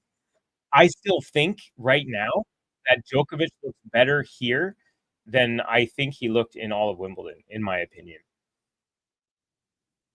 Another great serve out wide, but again, a great return from the extremities of the backhand. And Nadal with it would be the +3 forehand from behind the baseline, goes cross court wide. And it is 15 all. The Spanish fans standing up now, urging Rafa on. I think people understand that if he goes down a break here, could be a very, very short match. Nadal, of course, does have strapping on his right thigh. He did play yesterday. Novak played 2 days ago. But the reason was because Nadal, he was on a court that was rained out on the first day. So that's why he had to play back-to-back. Also, Nadal playing with Carlos Alcaraz in the doubles. They won their first round match. Beautiful.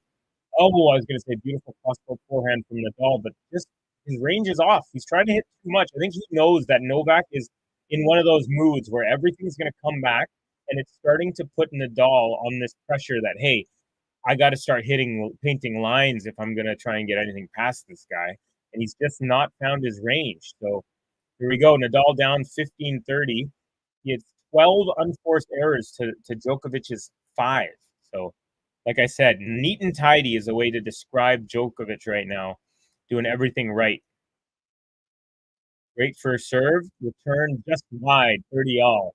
That's a good one from Nadal. He'll take these easy points. Both points he's gotten on this game so far, unreturned serve. So he needs a couple more of those. Because as soon as you get into a rally, Novak is owning this match, folks.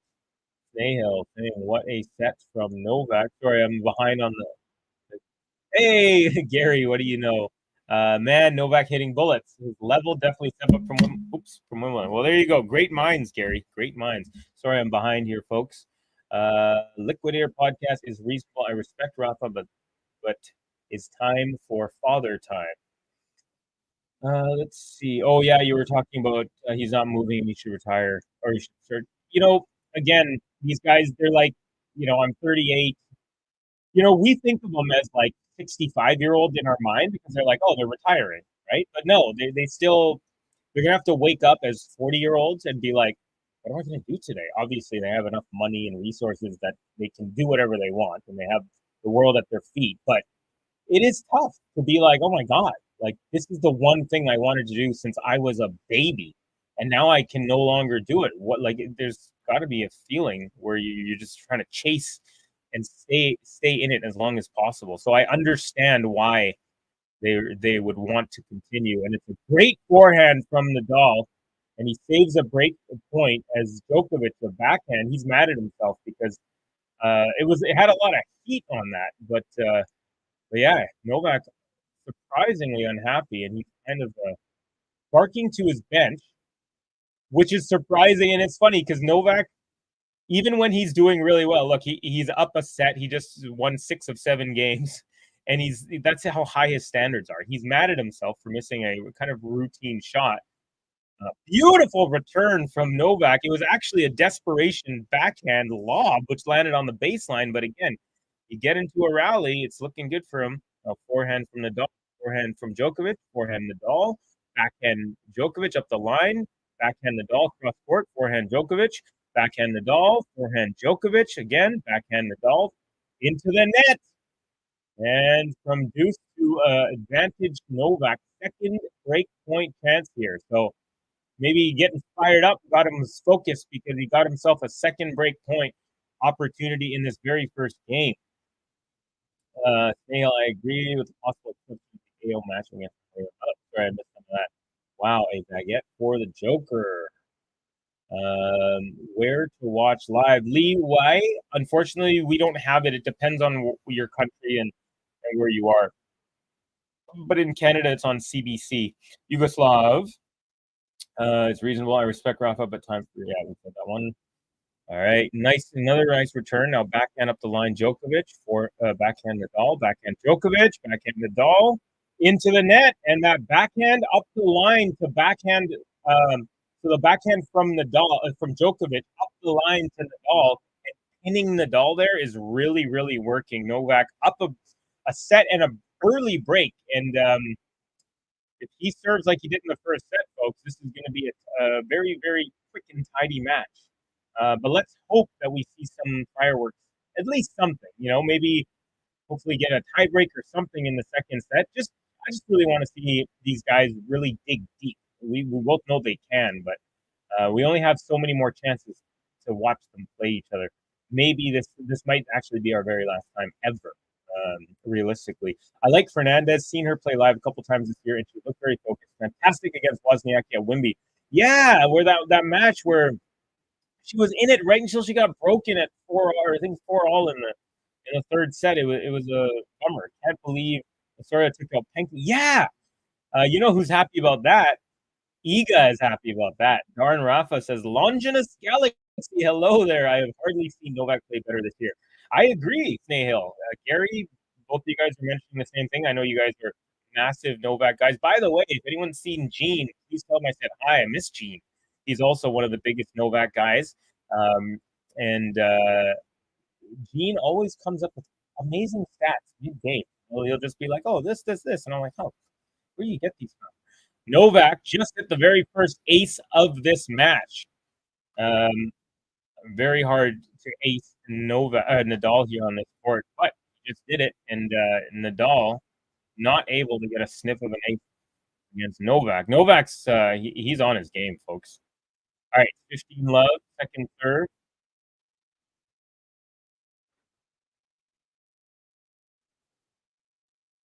And let's not forget, folks, I did mention that Nadal played yesterday, but he also played a tough three-setter. It went down to the wire. It didn't go to the distance. It didn't go to third set tiebreak, but it was just a one-break difference in the third set. And a beautiful backhand winner up the line from Novak. I mean, the second that the return goes into play and the rally starts, I'm putting my money on Novak. I mean, he's just on in every way. His range is on. The way he's hitting the ball so cleanly is on. His returns are on. His service is on. Too bad we didn't get this Novak in the Wimbledon final, but understandably on a different, tougher surface, more of a first strike sort of surface. Wasn't able to pull out the goods against the heavy firepower of Alcaraz. But man, right now, like if he plays like this throughout the hard court swing, I mean, I wouldn't bet against him. Oh, beautiful. Oh my goodness. The serve out wide from Novak was amazing. The return from outside, angling back cross court from Nadal was a blistering return. And off of that, off the full run, Djokovic hits a forehand winner that bounces about a foot inside the sideline and baseline. Nadal, no hesitation in clapping. But my goodness, all three perfectly struck shots in a row. Here we go. Honestly, that point was worth getting up at 5 a.m. to call this match. Like, that was beauty. And another ace, second one of the game, and it's a game to love, and Novak cruising up a set and a break. He is got his eye on the third round.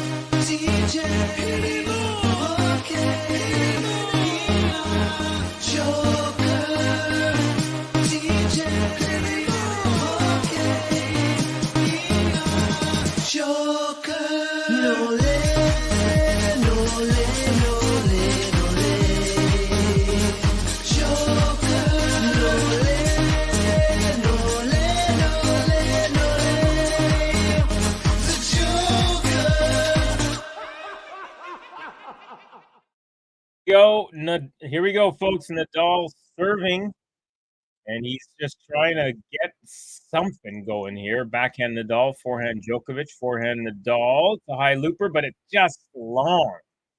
It's love 15. Nadal just having a tough day at the office, but it's partly him, but it's more because of the way that Novak Djokovic is dictating this match. This match is on his racket. He is determining what is going down. Rightly so, folks. Rightly so. He's just he's got the game plan. He's executing. You know what this reminds me of, Hill? RG 2023 when he won the title. Yeah, I hear you, buddy. Hold your serve, Rafa. Come on, says one's in his butt. Covey 99% of people were like, Novak is done, not realizing there's more. Knee surgery rather than age, talking about Wimbledon final. Yeah, I mean, I also think, yeah, the knee was a huge factor. He's not moving as much as possible, as well as he could. I think also the surface, and just the way that Alcaraz was playing. Like the way Alcaraz was playing that day, I'm not sure even this Novak would stand a chance, to be honest. But he would have a way better chance than a straight sets loss. Definitely. I mean, without a doubt. But yeah, you know, for people saying that Novak's done and it's over, no, that is completely.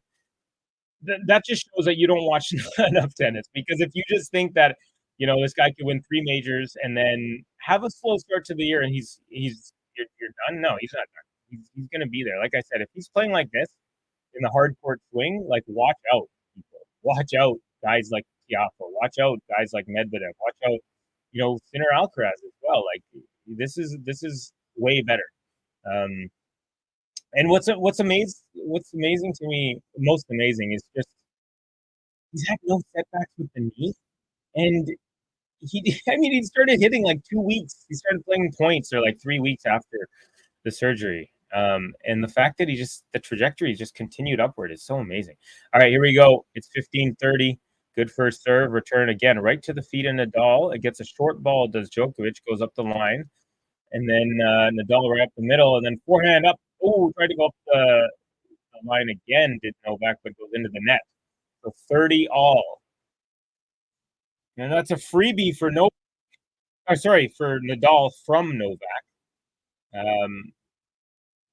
Novak had Nadal right where he wanted him. He pulled him off the other way, off the court, but wasn't able to loop that over the high part of the net. 30 all here. Nadal desperately trying to get on board here. If he gets broken here, folks, I think it's going to be a very short, maybe 6-1, 6-1 type of affair if he doesn't win this game, to be quite honest. I'm speculating if JG will continue to say Novak is just not the same anymore. Today, he looks the same.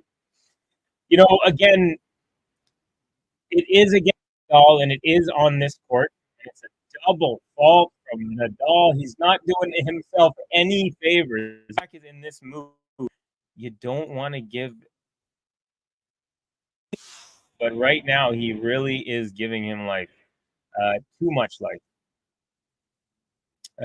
Anyways, it is Nadal now 30-40, break point. He was broken in his first game in the set. He was broken twice in his 3 service games in the first set.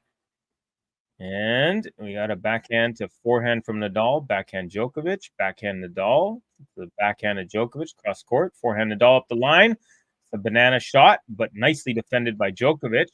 And then a backhand from Djokovic into the net. Another break point saved, back to level here at deuce. So Nadal still trying to claw his way into this set, into this match.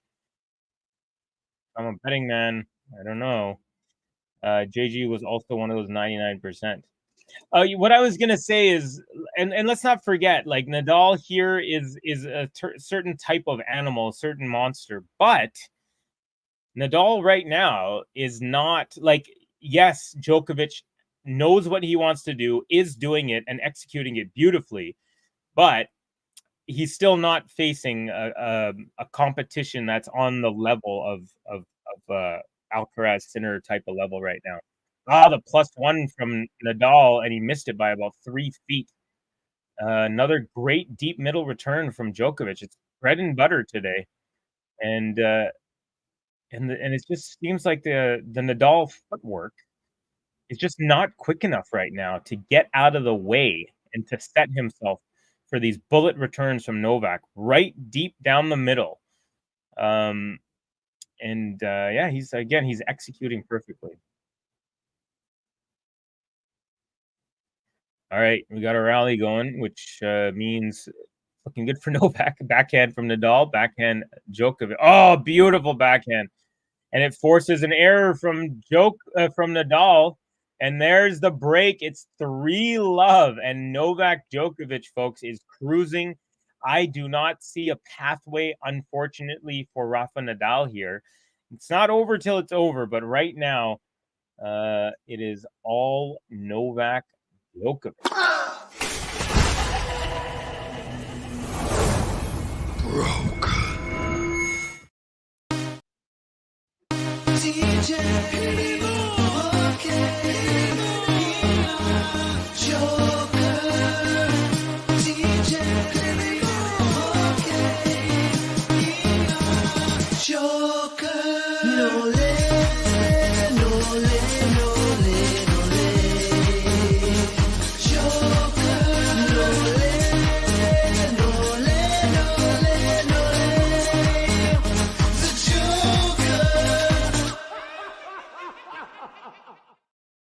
All right, folks. Hey, I will ask you to please no bad language in the comments section. Do not appreciate that.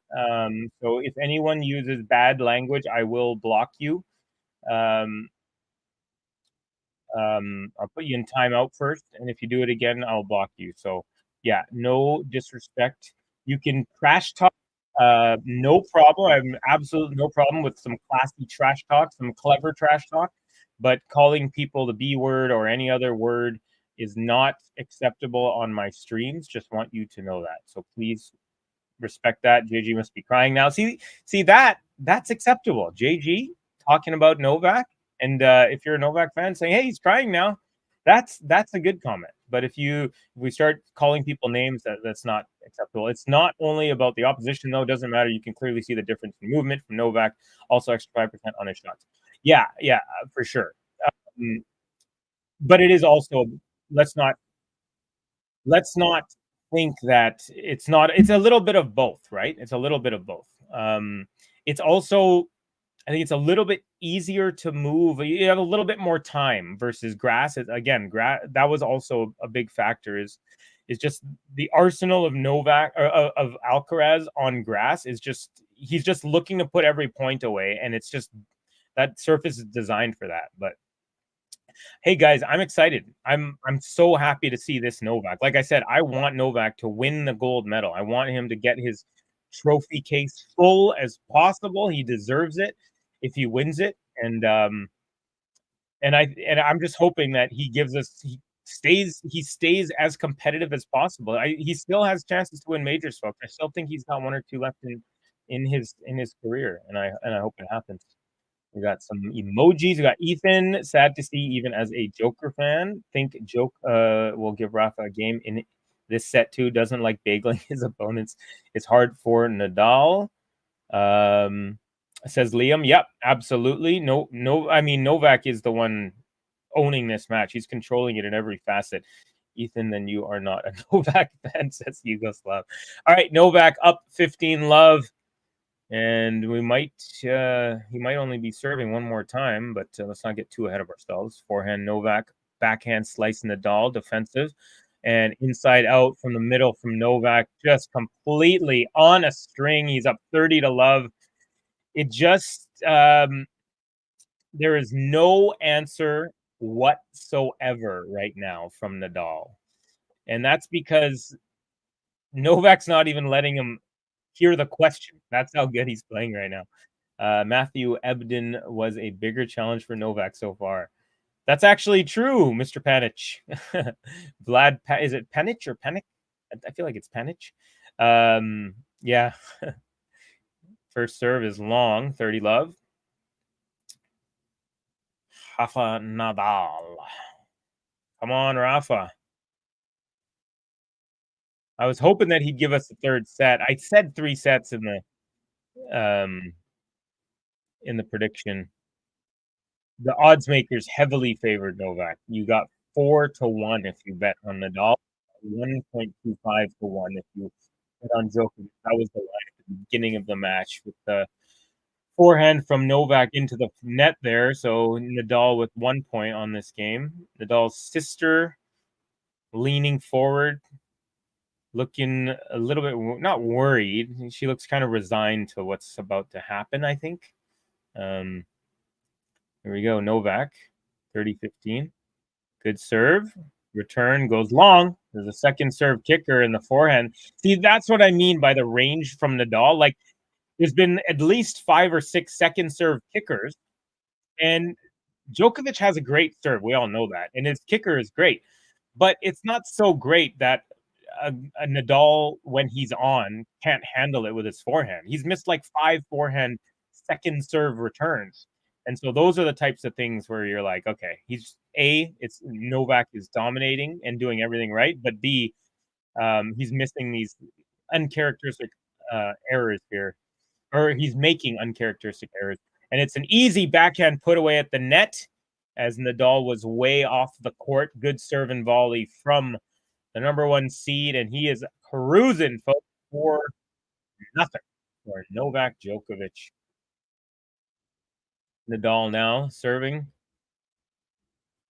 Maybe his last ever service game on Philippe Chatrier, folks.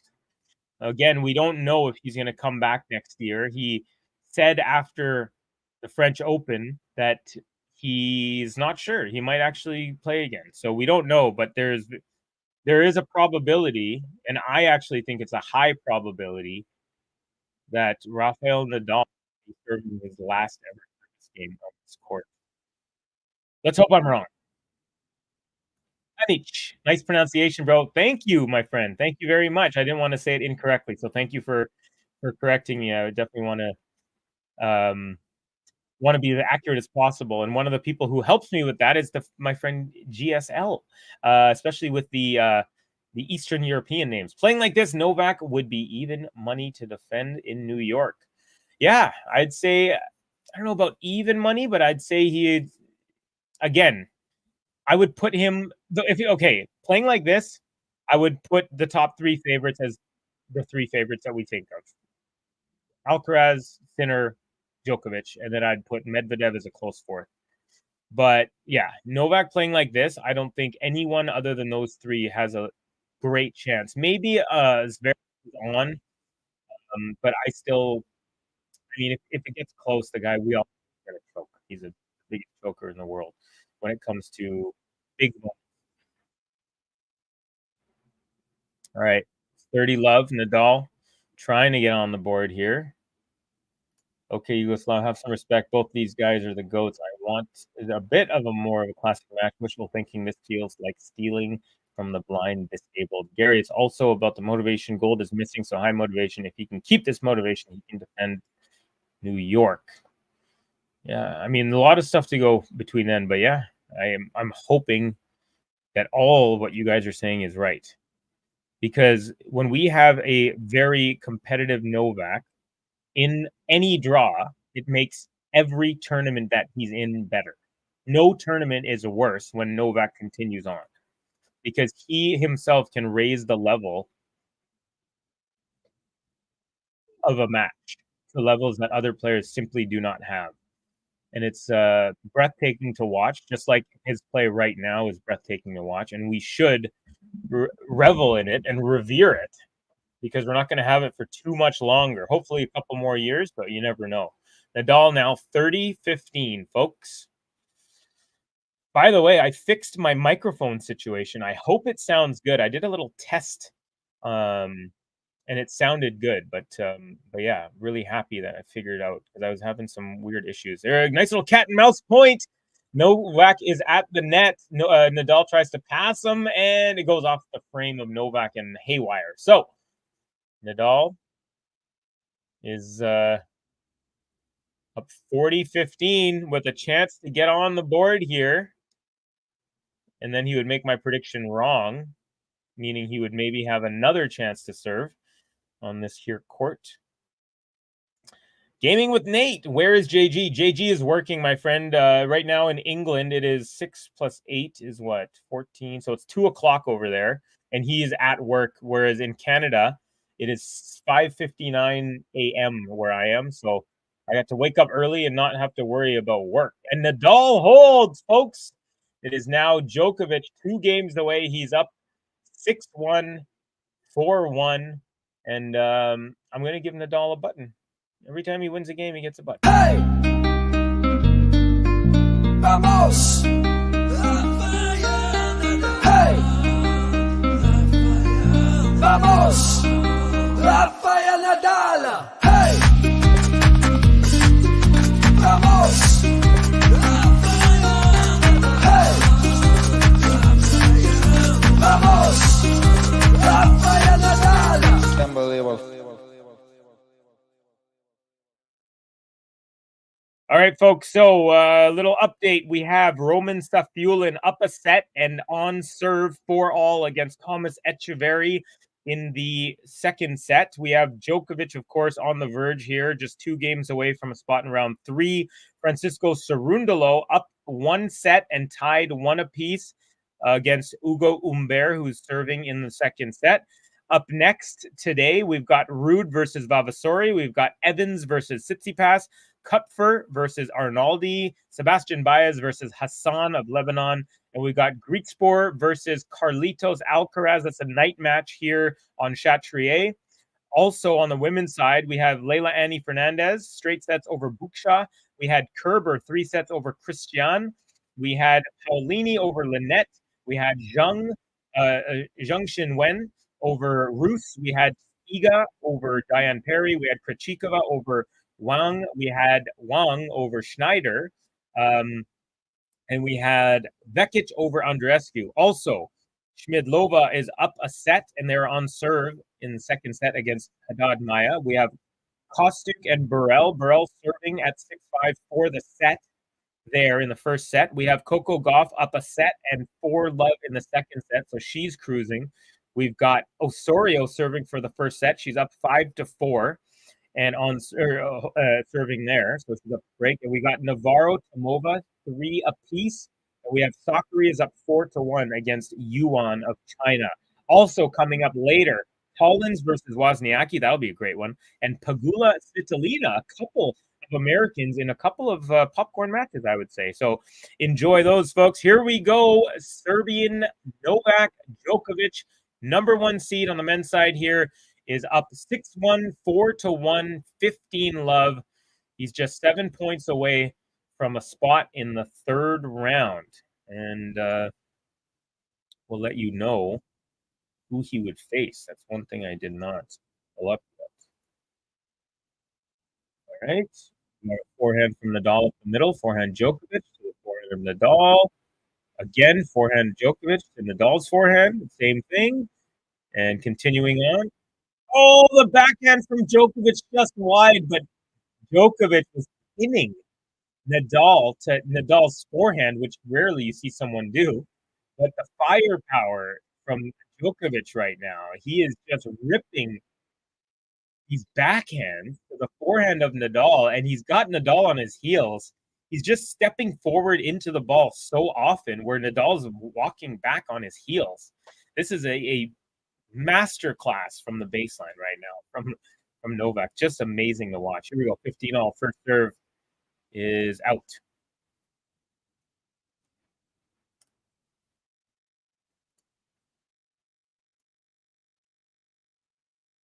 Okay, and in terms of the draw, winner of this match will face the winner of Kepler Arnaldi. Drop shot from Djokovic, this time into the net. Incorrect weight. But there's only been about 2 bad drop shots. One was overhit, and this one was underhit into the net. But he's had like 6 or 7 maybe winners on the drop shot. So he'll take that ratio any day of the week. I think any of us would. Today, unlike any other Rafa Novak match, I do feel bad for Rafa. I'm not gonna lie. Yeah, I mean, the odds makers had it going. I was wishfully kind of hoping for a 3-setter just because, but Nadal just has not been on the level that Djokovic hasn't been at his best level, but Nadal has not reached the level that Novak has this year, even close. So, but yeah, I hear what you mean. It is sad. GSL saying playing like this, Novak. Oh, yeah, we got that one from before. Oh, I'm behind here, folks. My only wish is Novak final ends with a trophy unlike any other Big Four. Yeah, Pete Sampras had the awesome, perfect farewell, winning the US Open after, I think, 2 years without winning a major, and he just won his very last tournament and called it a day. That was the most perfect one way to end it. So far, 10 games in, 10 games to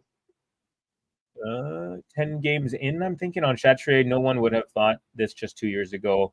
Age caught up with Rafa Nadal, not so much. Yeah, I mean, definitely not against Nadal anymore, for sure. I mean, it's a testament to Novak that even still, there's only a handful of players that are favored. Like there should have been other players. Oh, it's a breakpoint opportunity here for Nadal. A little bit of the crowd just getting on their feet here, trying to get him back into this match. Wouldn't that be something if he turns it on when he's down 6-1, 4-1? There you go, placing the towel back as he does. 10 games. Gotcha. I feel 6-3 coming on. Yeah, I can see. Age has caught up to him. At least he knows it, but it's very depressing as a Rafa fan to see, says Sarah Abdallah. Folks, if you haven't done so, remember to hit like on this video, subscribe if you're new. And by the way, I got a new Twitter account. I got rid of Twitter because whatever, but then I got it again because I just wanted to, I didn't want it to be a part of the algorithm, so I just wanted to start again and start fresh. So if you want to follow me at Covey Talks Sports, and it's the last time I'm going to change it. I'm not going to change it anymore. I went from your boy Covey to, oh, it's a double fault from Djokovic, and we have a break from Rafael Nadal. That I did not see coming whatsoever.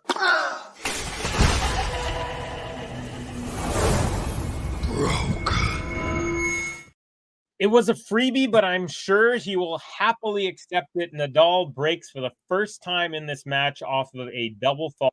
Novak Djokovic, uncharacteristic little slip up, but you can't expect someone to play a perfect match start to finish without any hiccups. And if there is a person who can and has, it is Novak Djokovic. Won't happen today, but he's still firmly, he's still a break ahead. He's still firmly up a set and a break in this match. So Nadal serving at 2-4, trying to consolidate that break and put a little bit more pressure on Novak, perhaps, which is something that he's not had to deal with at any point in this match. And beautiful forehand up the line with some pop. And the running forehand from Djokovic goes into the net. And now the crowd is starting to get a little bit louder with every Nadal point. And it's starting to feel, I'm not going to say that he's going to win this set or anything, but it's starting to feel like he has a chance. Whereas in the first, how long has this match been going on? Hour and 17 minutes, it has felt like there's been not a lick of a sniff. But right now, there's licking and sniffing going on. That sounded gross. All right, here we go. Forehand from Nadal on the +1. Forehand Djokovic. Backhand Nadal up the line. Backhand Djokovic. And now he's missing because Nadal is hitting with a little bit more purpose and he's finding his range. It's 30 love. And again, this is the first time in this match where you feel like Nadal on the front of his toes, on the front of his feet, and Djokovic is not so much. First serve in the second set for Nadal, 83%. Djokovic, 47%. That's another huge factor. Novak, about half as effective on first serve in this set. But, of course, he's still up a break, 4-2. Here we go. 30 love. Good first serve. Return up the middle. Forehand Nadal. Backhand Djokovic. Backhand Nadal. Forehand Djokovic. And it's inside-out winner from the middle of the court. And it was that return It was actually his second shot. The second shot from Djokovic was so deep, it landed about 3 inches inside the baseline, and it forced Nadal to kind of reach down and just kind of defensively push a backhand back up the middle. And it was a short ball, which Djokovic took and ripped inside out winner. Smart play there. That deep second ball from Djokovic was the key to that one. And his deep return has been a key for most of this match. This time he just did it on his second shot return. Good serve right to the body, plus one out wide. Forehand Djokovic, cross court from Nadal. Forehand, now it's a lob. Overhead Nadal and it's an overhand to the backhand of Djokovic, who gets a backhand on it, lobs it, but it's just long. It's about 3 feet long or 2 feet long at the baseline. And it is now Nadal up 40-15. And just for the second time in this match, has a chance to kind of easily win a game. It's been very, very difficult for him. Very difficult. Djokovic is more scared of Alcaraz than Nadal. Yeah, there's absolutely no doubt about that. The Prince Joseph Hunga, Le Prince. I hope Novak realizes at the right time, whenever age catches up to him, I don't want to see Novak slow and struggling against average opposition. See, that's the thing, right? You want it to end like Andy Murray, or do you want to end like Sampras, right? Or do you want to end like Federer, right? Federer didn't have he had, in a way, he had a beautiful... What a service game. The return is long, and Nadal holds. And I think we're going to have to give Nadal a button here, because it's still down a break, but he's climbed back from a pretty heavy hole here. A little bit of love for Rafa. Hey! Vamos! Hey! Vamos!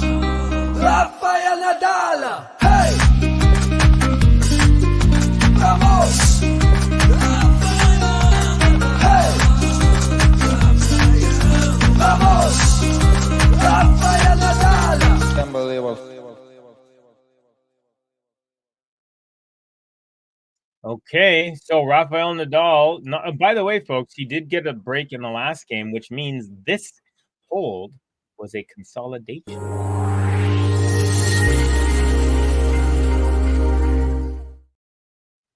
Look at Lion Eye saying, remember the Zverev match in the last Olympics, talking about Tokyo. Anything can happen. Yeah, Novak was up a set and a break against Zverev. Zverev came back. That was in the semifinal match, and Zverev with the upset against Novak there. That's one of the biggest titles of his career. Of course, he has yet to win a major, but he did make it to the French Open, so the finalist, the second last major. But so yeah, it's not over yet, folks. Not on this court. I mean, it's Novak's going to feel a little bit of pressure now, but he's still in the driver's seat. Let's not assume that Novak doesn't know what to do in this situation. But yeah, let's see. Set to Nole Taha, says Fong. Thank you for your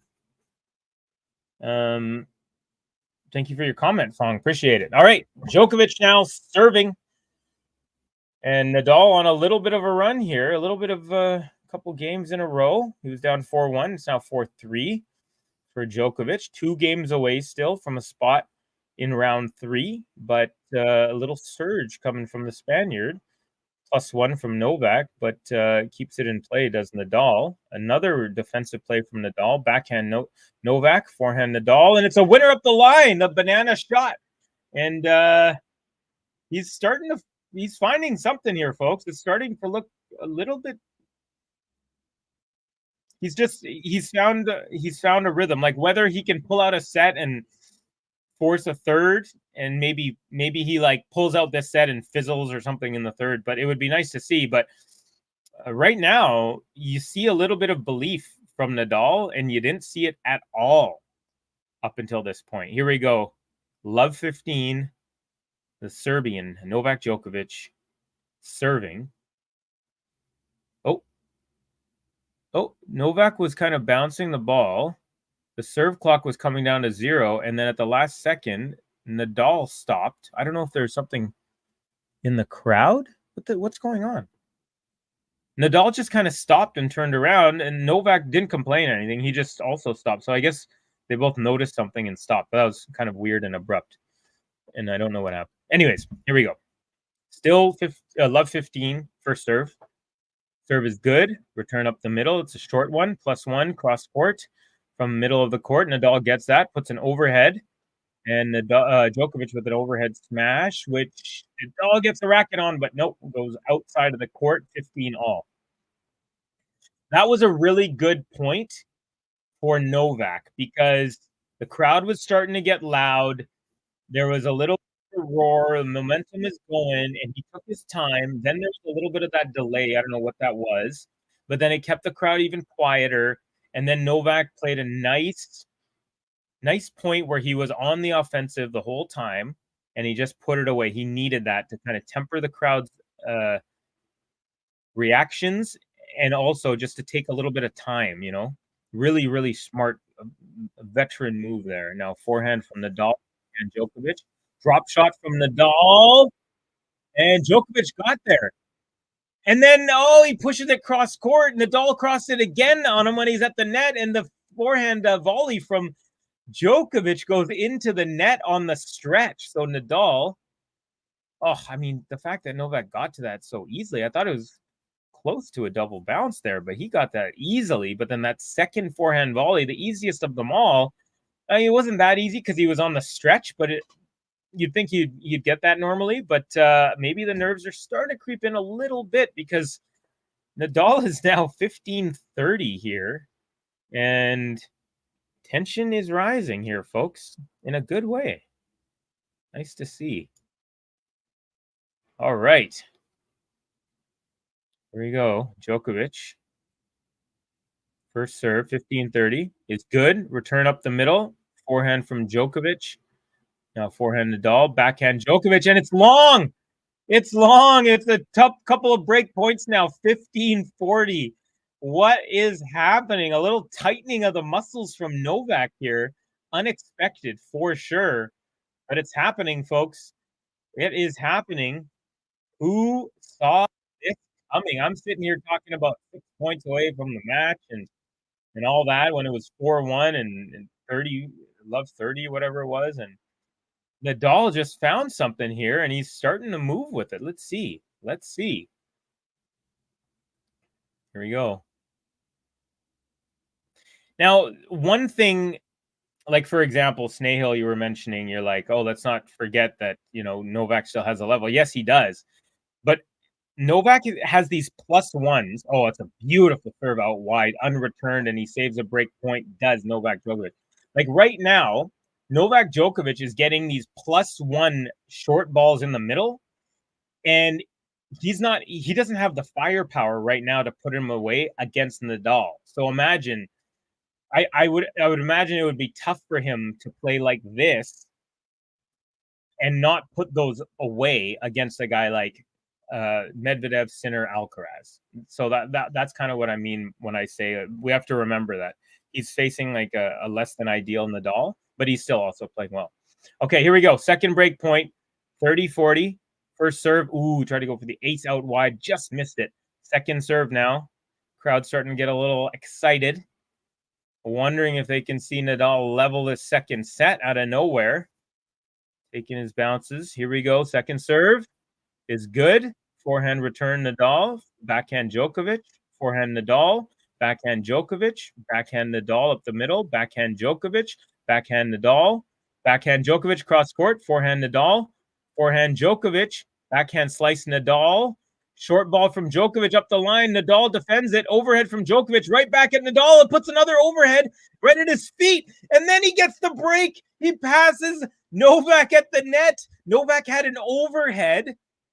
And he put it right at Nadal. And Nadal hit it right back at his feet. Out of nowhere. A dipping shot. I don't think I've seen someone do that off of an overhead. It was crazy. Here we go. Backhand up the line, Novak. Nadal with an a lob. Overhead to Djokovic, and he hits it downwards, and then it bounces up above Nadal's head, and he hits another overhead to the feet of Djokovic, who barely gets it back, short ball, and it's the break. This is unbelievable. I did not see this coming.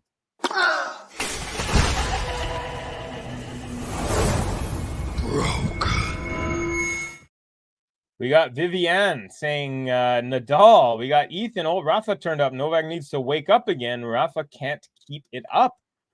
What was going on to cause the delay? I want to know. Yeah, same here. I'm not sure.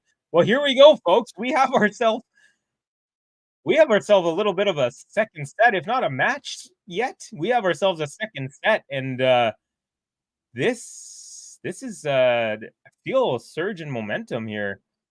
All right. We got a rally going. Backhand slice and Nadal. Backhand Djokovic cross court. Forehand Nadal. Backhand Djokovic. Up the line winner. It's a beauty. Again, he's stepping in. He's on his toes. And even more so than his forehand, his backhand is just money right now. Unbelievable. Beautiful shot. Nadal gives him a little bit of a racket shake. And nicely done. Nicely done. All right. Hey, folks, my feed is ahead of the scoreboard now. So now we don't have to. Oh, no, now we're not anymore. It looks like it went from ahead to behind. Anyways, so it is now Nadal, love 15.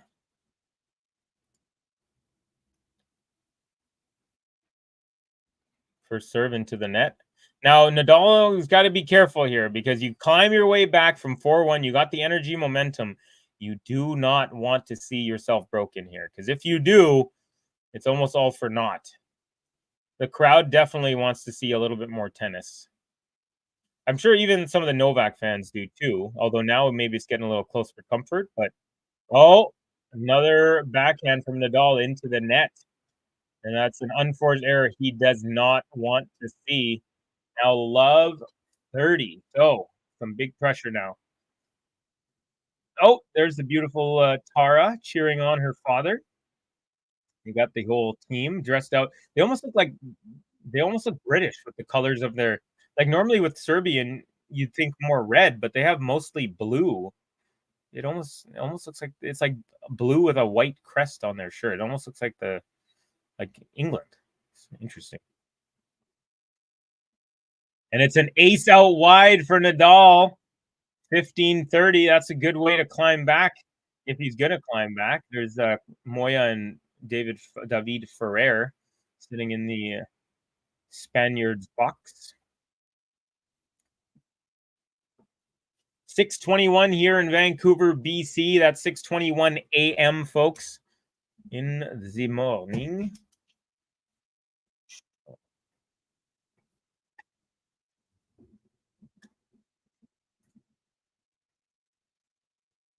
'2006 quarterfinals of the French Open was the very first matchup on this court in 2006 quarterfinals.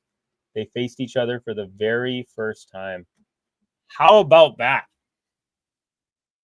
18 years later, same court. Nadal serving here 15-30. Good first serve, backhand return. Oh, and the +1 from Nadal tried to go up the line, but it was about a foot wide. And that sets up a double break point now. So Djokovic trying to take the momentum right back. Nadal was angry. He's kind of punched his thigh with his left fist after missing that forehand, angry with himself, knowing that he had the chance to make it 30-all. Here we go, folks. Double break for Novak. And if he gets this next point, folks, he will serve for the match. Will Nadal have something to say about that? Let's see. First serve is into the net. Why now, Nadal? Please don't lose this game after such hard work to get 4-4, says Adebi Town. Thank you, Adebi. Thank you for your comment. Appreciate having you here. Here we go. Second serve. Again, 15-40. Novak, big chance. Serve is good. Backhand return is just long. So remember earlier how I was saying Nadal has missed a bunch of easy second serves from Djokovic, just kickers that weren't, didn't make a move. They weren't super hard. Just missed about 5 of them. Well, Novak just missed a routine second serve return kicker. It was it landed short in the box, and he just pushed it long. So again, the nerves, maybe. Here we go. Still break point here for Novak Djokovic. It's 30-40. And Nadal under some huge pressure, trying to get out of this one. First serve is good, and it's a serve and volley. And the drop shot is good. Novak gets to it, pushes it up the line, but Nadal cuts that off and cross-court volley, and he saves 2 break points. We're back to deuce. Wow, look at that. First serve and volley of the match for Nadal, and it's off of a second serve when he's down break point. Djokovic gets to the drop shot off of the volley, pushes it up the line, but Nadal reads it perfectly, cuts it off, and goes cross-court volley. And 4 for 10 now is Djokovic in break points. Nadal 2 for 3. Although his was a gift. It was a double fault that he got on one of the two. All right, here we go. Deuce. Good first serve. We got a backhand from Djokovic. Backhand Nadal. Backhand Djokovic, cross-court. Forehand Nadal. Backhand Djokovic. Forehand Nadal. It's a mishit. It's a shank. It goes about 10 feet, 20 feet long off the frame. And it's another break point for Novak Djokovic. Where's my little shanky button? I need my lamb shank. Oh, I don't see it here. That's okay. Just pretend that there's the shank button. Oh, by the way, folks, forgot to say. Oh, we don't have that button either. Darn it. We are on the business end. We are officially. Oh no, we do have the. I'll press it in a second. We are on the business end. Here we go. It is a third break point in the game for Novak Djokovic for a 5-4 lead. Ooh, first serve just wide. He tried to do the lefty serve out wide. If he got that, no chance for Djokovic, but it goes just wide. Big tense moments finally in this match. The first ones in the whole match. All of them in the last 10 minutes. All right, we're into a rally here. Backhand Nadal up the line. Backhand Djokovic. Oh, it went off the line and Novak mishit it. Goes downwards into the net. Definitely caught it. I think it bounced off of the actual line, and it ruined the. Oh no, it didn't actually bounce off the line. It was about a foot inside, but I don't know. It looked like it bounced weird on Novak. Maybe it just bounced off of a mark on the court. But anyways, it took a weird hop, and it messed up the rhythm of Djokovic. So back to deuce here, and Nadal seemingly from the very brink. Every time he gets right on the brink of elimination or extinction here, he's finding a way to just pull himself back to the edge of the pool, so get himself another chance to breathe. All right, another rally. Backhand. Oh, it's a beautiful backhand from Djokovic, but Nadal defensively chops it back. Short ball, easy put away for Djokovic, and it's another advantage for the Serb. Again, 1 point away from a chance to serve it out. And that backhand was just phenomenal. Up the line, which forced a defensive short ball from Nadal. And Novak comes in and easily inside-out forehand winner from the mid-court. Fourth break point chance now for the Serb. All right, folks. All right. It's getting crazy. Go, go, go, go. Nole, says Frank Faisal. Hey, Frank Faisal. What a drop shot from Novak, says Snahill. All right, we're into the rally. Forehand from Djokovic. Backhand Nadal up the line. Backhand Djokovic. Backhand Nadal. Backhand drop shot. Beautiful, perfect drop shot. And there it is. The break has happened. Novak will serve for the match. He's saying, hey, let me hear it. Let me hear it. And he is hearing it. And it is a break. So after Nadal comes back from 4-1, climbs his way back to 4-all, Nadal unable to hold as he's broken by Djokovic for a 5-4 lead. Broke. No leg. Says Alex. Okay. Hit the button.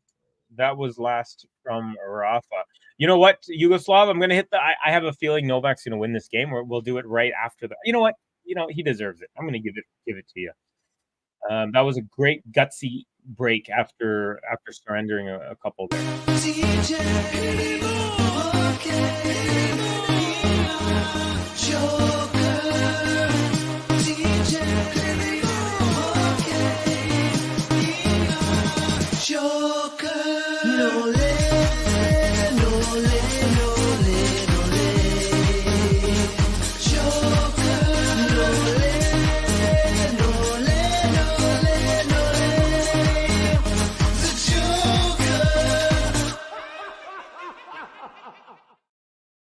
All right. What? There you go. Novak is the crowd definitely on Nadal's side, and let's not be surprised here. We're in Paris, we're on Chatrier, and the crowd wants to see more tennis. That's for sure. It's definitely not a disrespectful thing, but you kind of got the feeling that as soon as the crowd was kind of started pulling for Nadal, that Novak put his game face on and was like, oh, okay, so you guys want him to win? Well, you just gave me the fuel that I was looking for. Here we go. Djokovic with a chance to serve out the match. First serve into the net. GSL, huge hats off to Rafa. What else should we expect but for the fighter to fight? Well said. Well put. But let's not forget the fighter in Novak. He just pulled a massive game out of a hat. Second serve is good. Backhand return. Nice and deep. Backhand Djokovic. Backhand slice Nadal. Forehand Djokovic cross court. Forehand Nadal. Forehand Djokovic. And it's another cross court winner. Wrong footing Nadal. 3 points now for the Serb from a kind of tidy 2-set. I mean, beating Nadal straight sets on this court ever is tidy, but to have a one little slip up is not bad whatsoever. Here we go. 15 love. Djokovic, very deliberate, taking his time, figuring out where he wants to serve. Ball is up. First serve is good. Return just lands in, and the forehand cross-court attempt on the short ball from Novak into the net. That was another one that he does not want to keep giving away. He wasn't really giving away free points, but he did give away a double fault to get broken at 4-1. And then he did have one or two unforced errors that he wants to take back. But the first set, he was virtually perfect. Okay, here we go. 15 all now. 15 all. Getting closer. Good. Oh, I was going to say good first serve, but it was a let. Here comes another first serve. And Safiullin has taken out Echeverry officially. And Cerundolo serving for the match, but is down 15-40 there. He's serving at 5-4. He's up from set, and he's up 5-4 serving, but he's down 15-40. And it's an ace up the tee on the first serve. It's a beauty. Only the second ace of the match. Pardon me, third ace of the match for Novak Djokovic. Only one for Rafa. Okay. Djokovic now 2 points from the match, 30-15. Here we go. Here we go. Nadal standing back as he does on the clay courts of Chatrier. Good first serve out wide. Great return. And the +1 forehand cross court from Djokovic wide. And Nadal with a very nice, deep cross court return, which kind of forced Djokovic to back up and to get out of the. He ran around the forehand or the backhand there, but he had to run just a little too much. Okay, 30 all, folks. Getting tense. It's getting tense. Folks, if you haven't done so, like this video, overhead smash that like button. Subscribe if you're new to the channel. If you want to follow me on Twitter at Covey Talks Sports, that's 2 S's in a row there, Talks Sports. If you give me a follow, I'll follow you back. Promise. All right, here we go. Second serve, 30 all. Are we going to have a match point, folks? Are we going to have a match point? Serve is good. Return is long. Another beautiful serve out wide, and the return was a super high looping that landed about 2 or 4 inches of the baseline, and that sets up match point. Match point. Novak Djokovic, match point for a spot in round 3 and to take a commanding lead. It would be, what would it be? 31-29 in their all-time head-to-head. If Nadal were to win today, it would be exactly even 30 all, but it looks like it might not be. And it's an ace out wide off the sideline. Novak Djokovic wins it, folks. He'll move on to the third round, and his hopes for a Olympic singles gold medal remains alive. Nadal's also remains alive because he's playing with Alcaraz in the doubles, but the singles dream is over. He may have just played his final match in Chatrier. We don't know. I'm talking singles, of course, because he is still in the doubles, and he still might show up next year. But what an effort from Djokovic. He came out firing. He was well-deserved to take a 6-1, 4-1 lead. A little bit of a hiccup at 4-1, got broken. Nadal put some pressure on, but as soon as he got back to 4-all, the champion in Novak dug deep, found a way to break, and then ended up serving it out, taking it 6-4. So well done. A nice little embrace from the two of them. And of course, for his lovely daughter, Tara, the violin celebration, which some people are saying they don't like.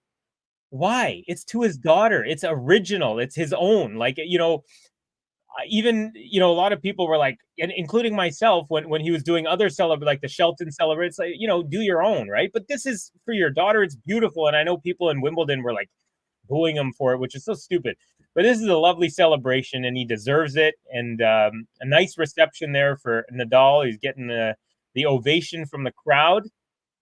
Djokovic moving on. He will face the winner of Kepfer and Arnaldi. That match is coming up shortly. So yeah, there you go, folks. I'm going to play the button for Novak Djokovic, and then we're going to come back and we're going to wrap up the stream. So well done.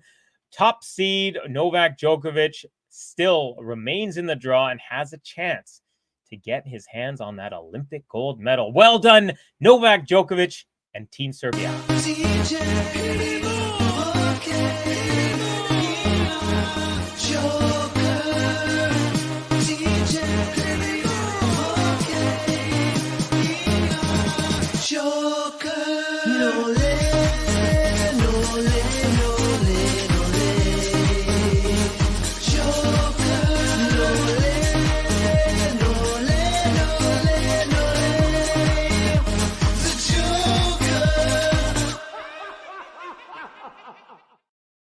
All right, folks. Well, it was my pleasure and honor to call one match between these two absolute legends of the game. We got 24 Grand Slams for Novak. We've got 22 for Nadal. So it was the first time I ever got to call a match that had a combined 46 Grand Slam titles. So an honor for me, a pleasure for me. I hope it was the same for you. It was as good as we could have hoped, honestly. Nadal wasn't expected to do too well based on the betting odds, but he did pull through and give us a little bit of magic when he was down a set and 4-1, climbing back with some real gutsy points and a real momentum swing for just a good 10 minutes. Definitely worth it. But yeah, folks, again, thank you for joining me. Please do like this video, smash that like button, overhead smash that like button. Subscribe if you're new to the channel. If you want to add me on Twitter, at Cubby Talks Sports, I will give you a follow back if you follow me. Not sure what my schedule is like coming up for the rest of the Olympics, but I am planning to be around much, much more for the hard court swing here coming up to the end of the year and leading into the US Open and then into the indoor hard courts and all that stuff. Anyways, enough about me. Let's talk a little bit more about tennis. Go through. We got Yugoslav Idemo. Yes, bravo nole, Alex. Claps for two of the GOATs, says Ethan. Some respect for both. Novak leading the head-to-head by a margin of 2, just like the slam count. The symmetry of numbers. Atta boy. Well done. Well put. Appreciate you doing this, Covey. Later, everyone. Thank you, Gary. Nice to see you, my friend, as always. Ethan, only one GOAT, says Yugoslav. Thanks, Mr. Covey. It's time to sleep. Idemo nole. Yes, it is time to sleep. It's 6:40, and it's time for me to go back to bed. Yeah, Novak is the ultimate GOAT, but all 3 is what made it possible. You're welcome, Novak. I was called Yugoslav Novak. You're very welcome, Yugoslav. Great to have you, and I really appreciate all your contributions to the chat. Really appreciate every one of you guys. You guys are great. Thank you for joining us. Brilliant joke masterclass. I couldn't agree more. A little bit of a slip up, but the way he came out and the way he ended, couldn't expect anything more from the GOAT, folks. The GOAT, not the GOATs. There's only one, and it's him. No, Idemo nole. We move on. Thanks, Covey. You're very welcome, you guys. Thank you so much for joining me. Please do, stay tuned. We've got the podcast going on. You got Ben and JG breaking down all the big events that are happening after all the big matches. So stay tuned to the channel. Stay tuned to find out when the watch-alongs are. And if you subscribe to our channel, hit that notification bell, and you'll get a little pop-up that tells you when we are going live. So if you are crazy about tennis as we are, follow the channel and all that fun stuff. Let's see, what else do I got for you? I think that's about it. So we're going to call it. Going to do our little outro. But once again, folks, thank you very, very much. And I will see you on the flip side. Peace out.